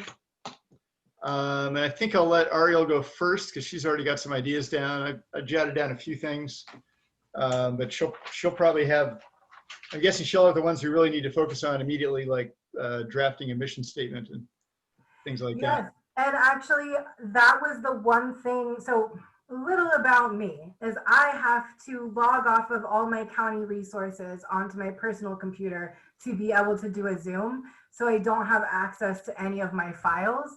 And that is the one thing I forgot to transition. So from memory, it was those three things that was on the slide, right? Those are foundational topics.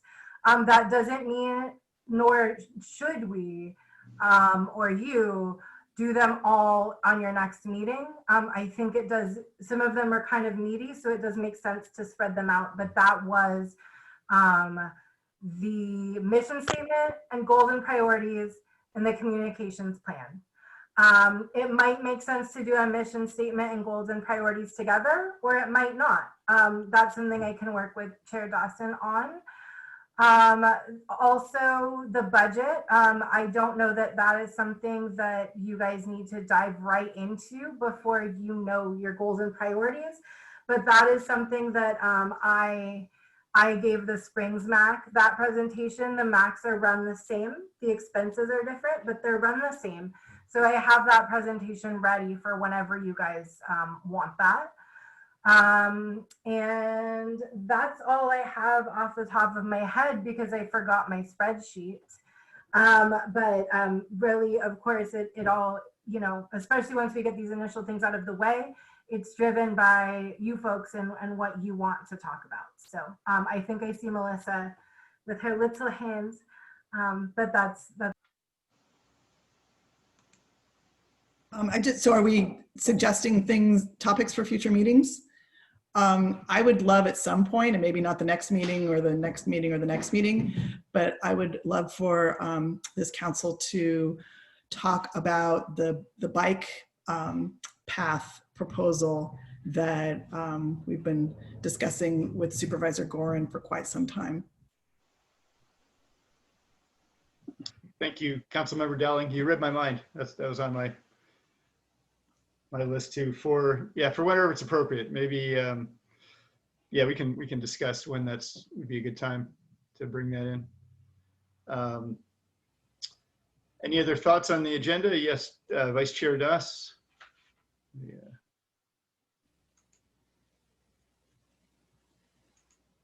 I'm trying.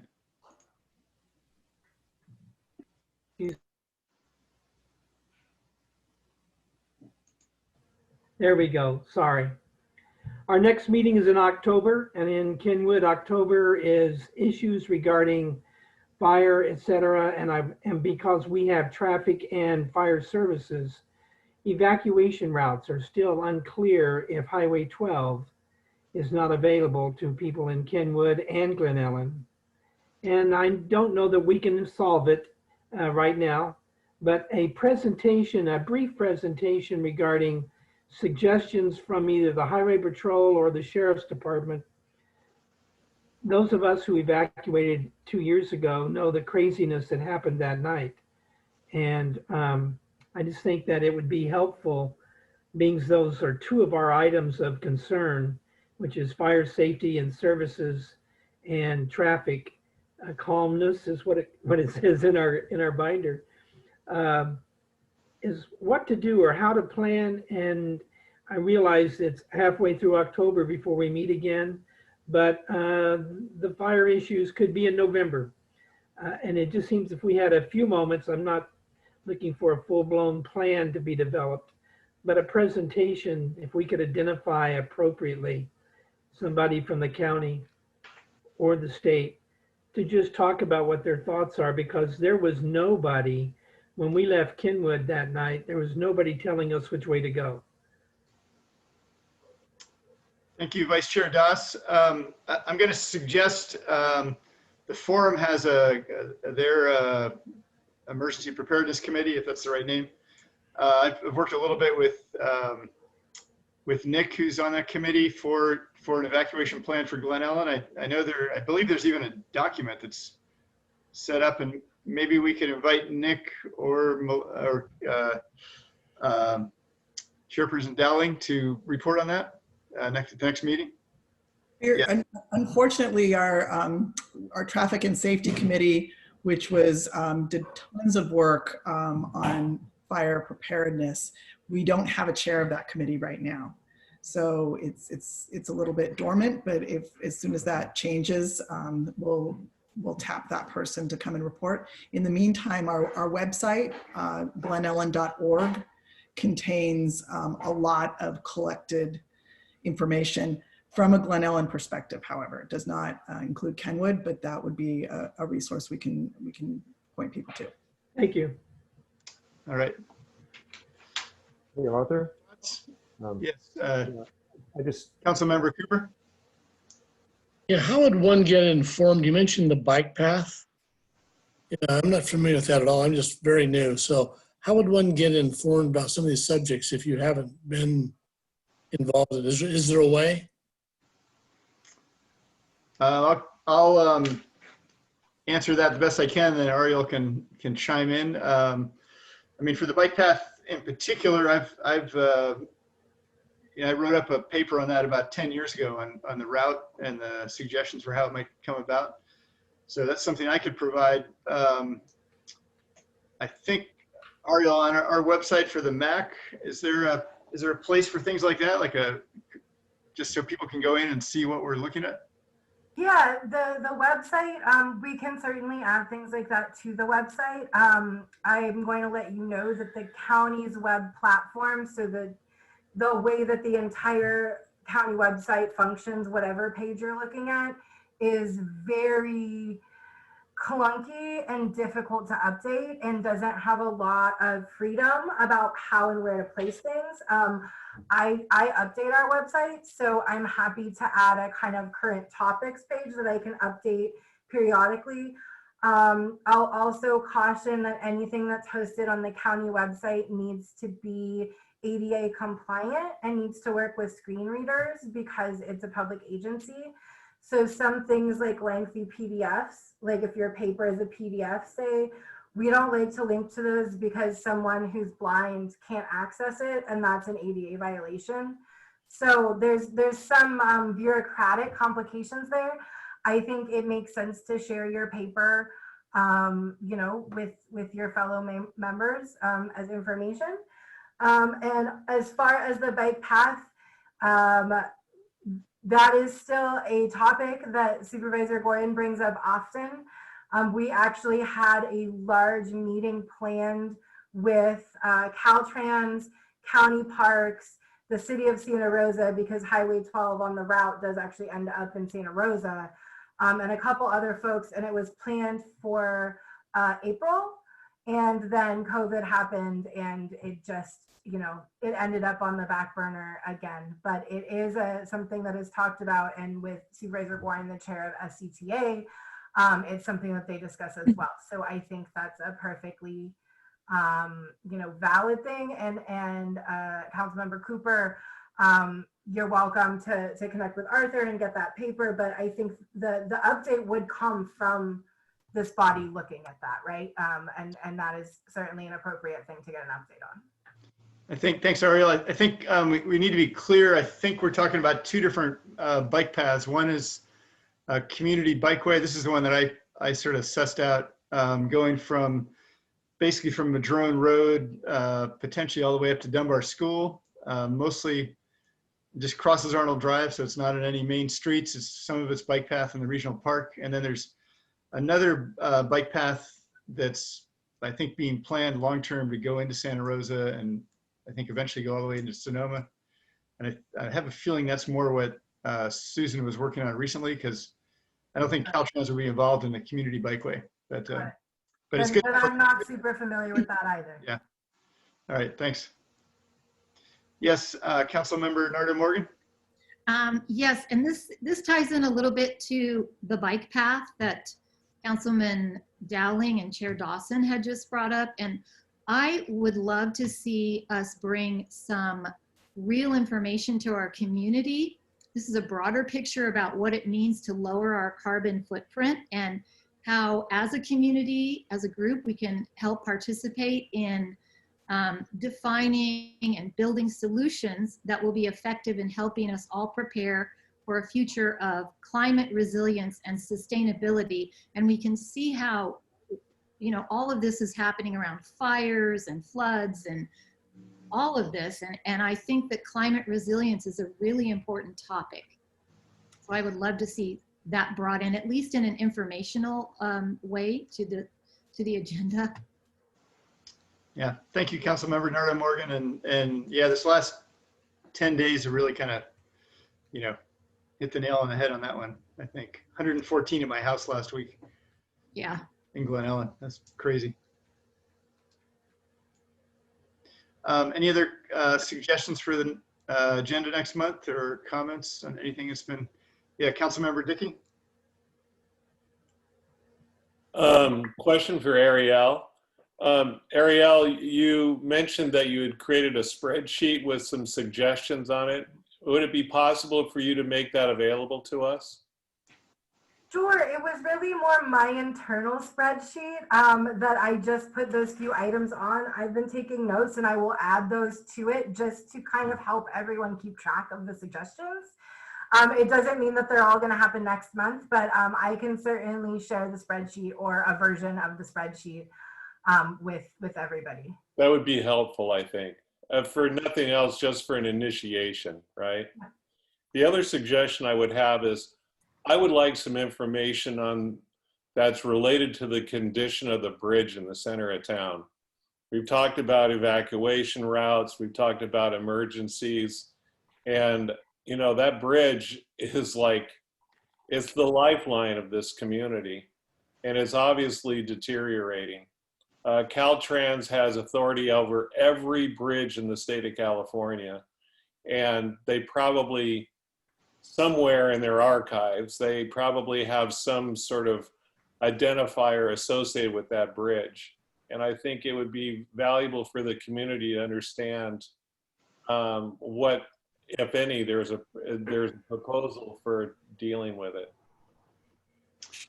Thank you, Councilmember Dickey. Yes, Councilmember Dowling. I was in a recent meeting with Supervisor Gorin where she was speaking. I don't remember what it was, but she was very excited and made a comment that we're going to get the bridge fixed. That some decision had recently been made. So perhaps we could ask Supervisor Gorin in a future meeting to give this council a little bit of detail on what's going on with that. I can speak to that a little bit. That wasn't actually structural about the bridge. It was about the pavement condition, if we're all talking about the same bridge. So we had been getting feedback from constituents that a bridge was in the pavement was in very poor shape, and resurfacing a bridge is very more complicated than fixing a road. But we got word from TPW, Transportation Public Works, that they were going to fix the pavement of the bridge. But I think that what Councilmember Dickey was asking about was a more structural aspects of the bridge. But I don't know if I heard that right. Well, I think of them as being related to each other.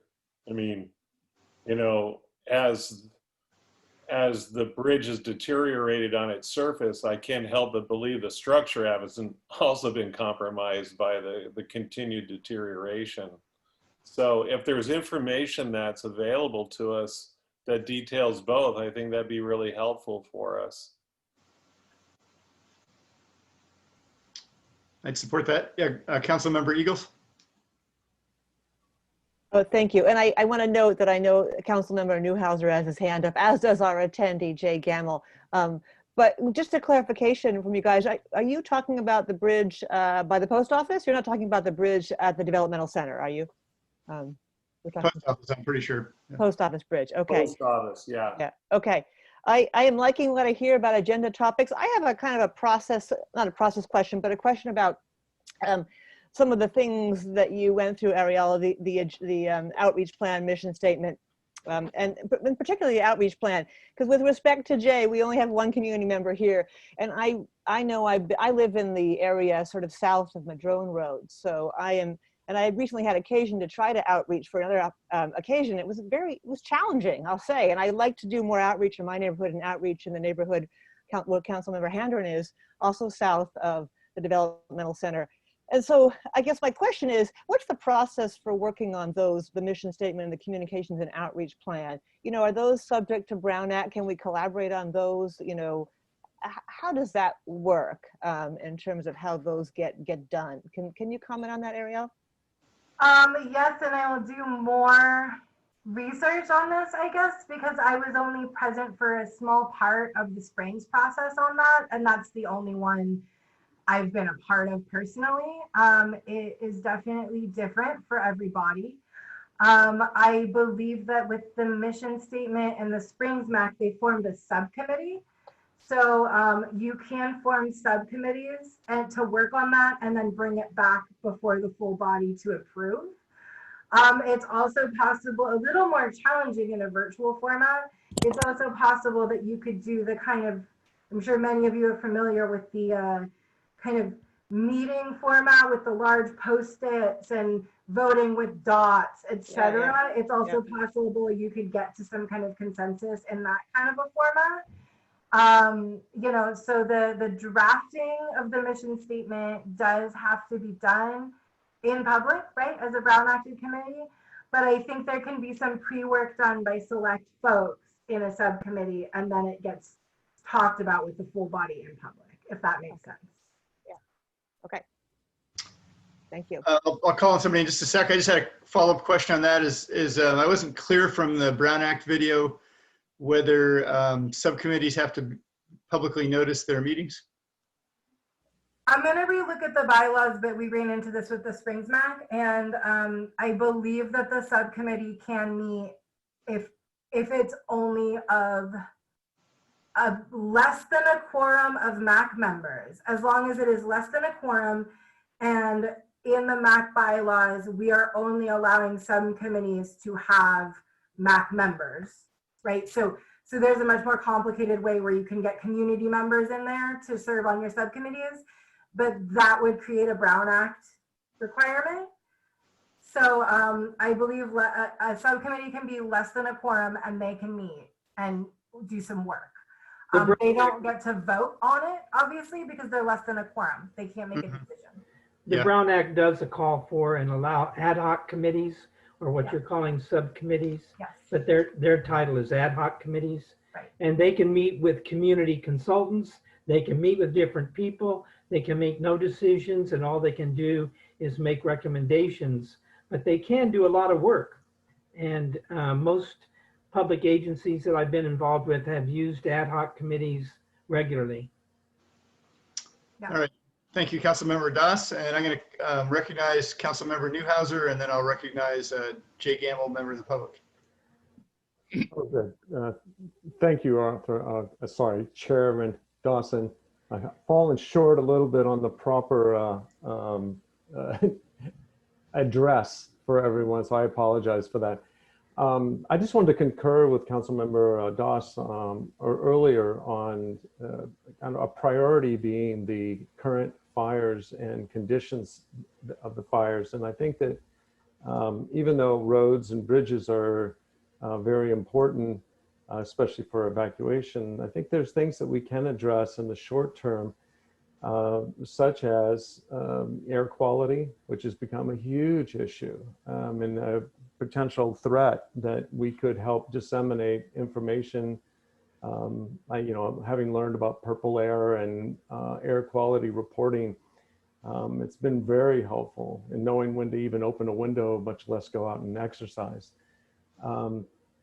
And also, there's a lot of, there's inspections going on right now with the fire department for vegetation management. And we understand that this is the only issue that the county can address, but at least as far as having any kind of authority over. But we can also address our homes and how to harden our homes. And I think it's worth looking into. And I think it's something that the council can help to disseminate information on. That's it. Thank you. Thank you, Councilmember Newhouser. And Jay Gamble.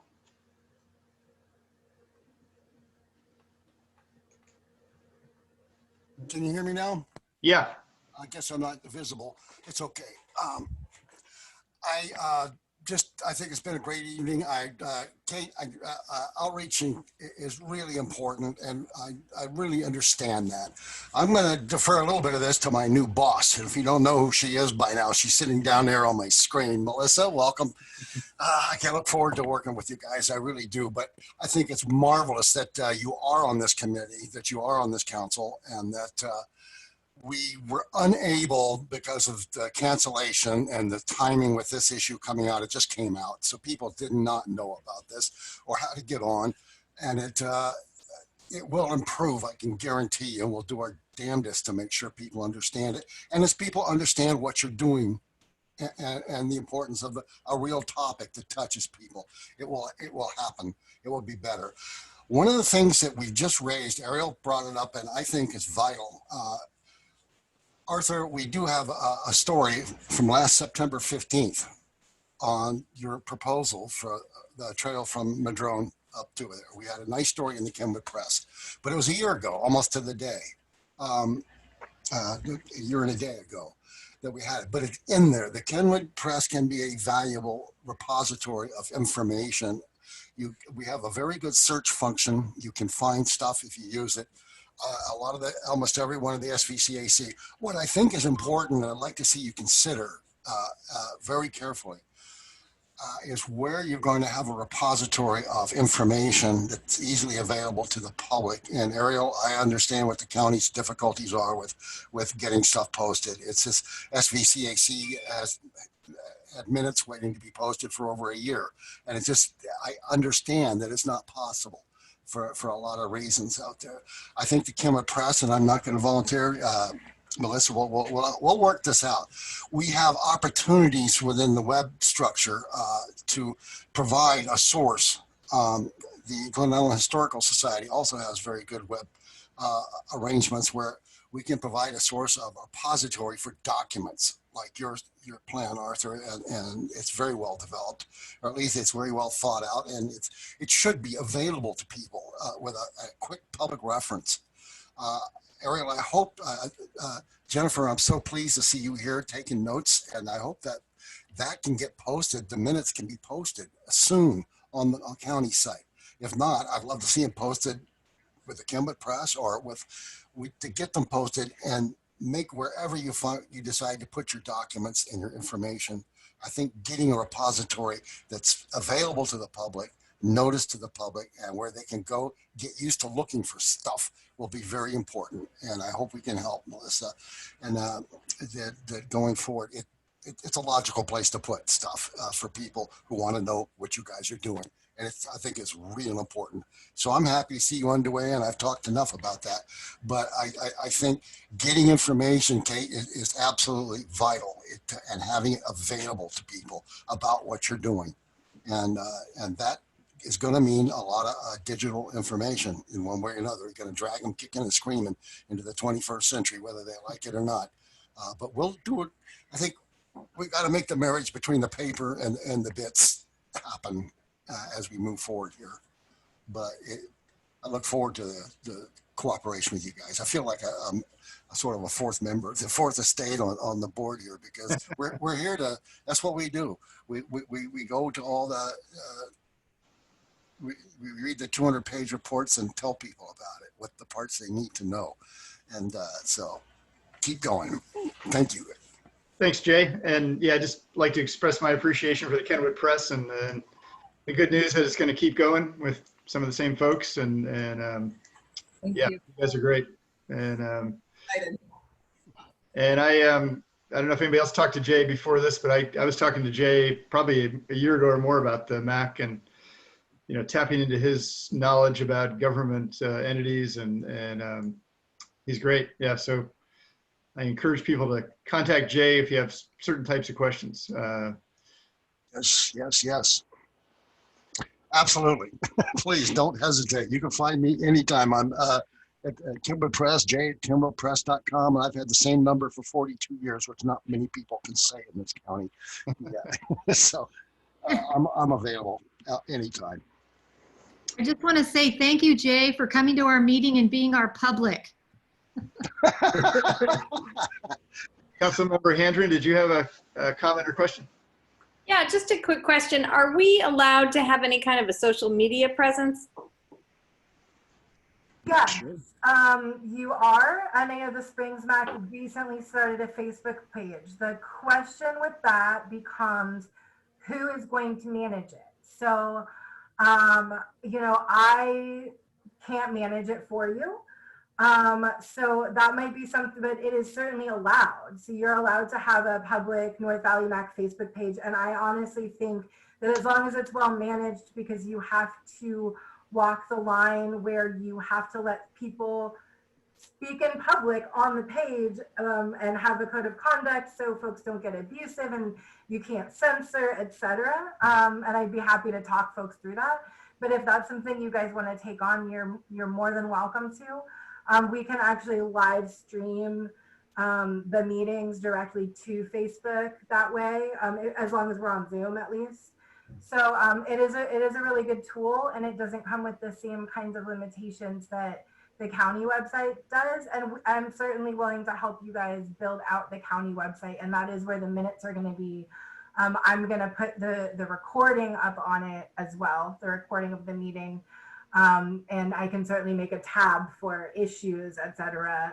The ad hocs, thank you, they're not subcommittees, they're ad hocs. So that list the ad hoc committees and their purviews, things like that.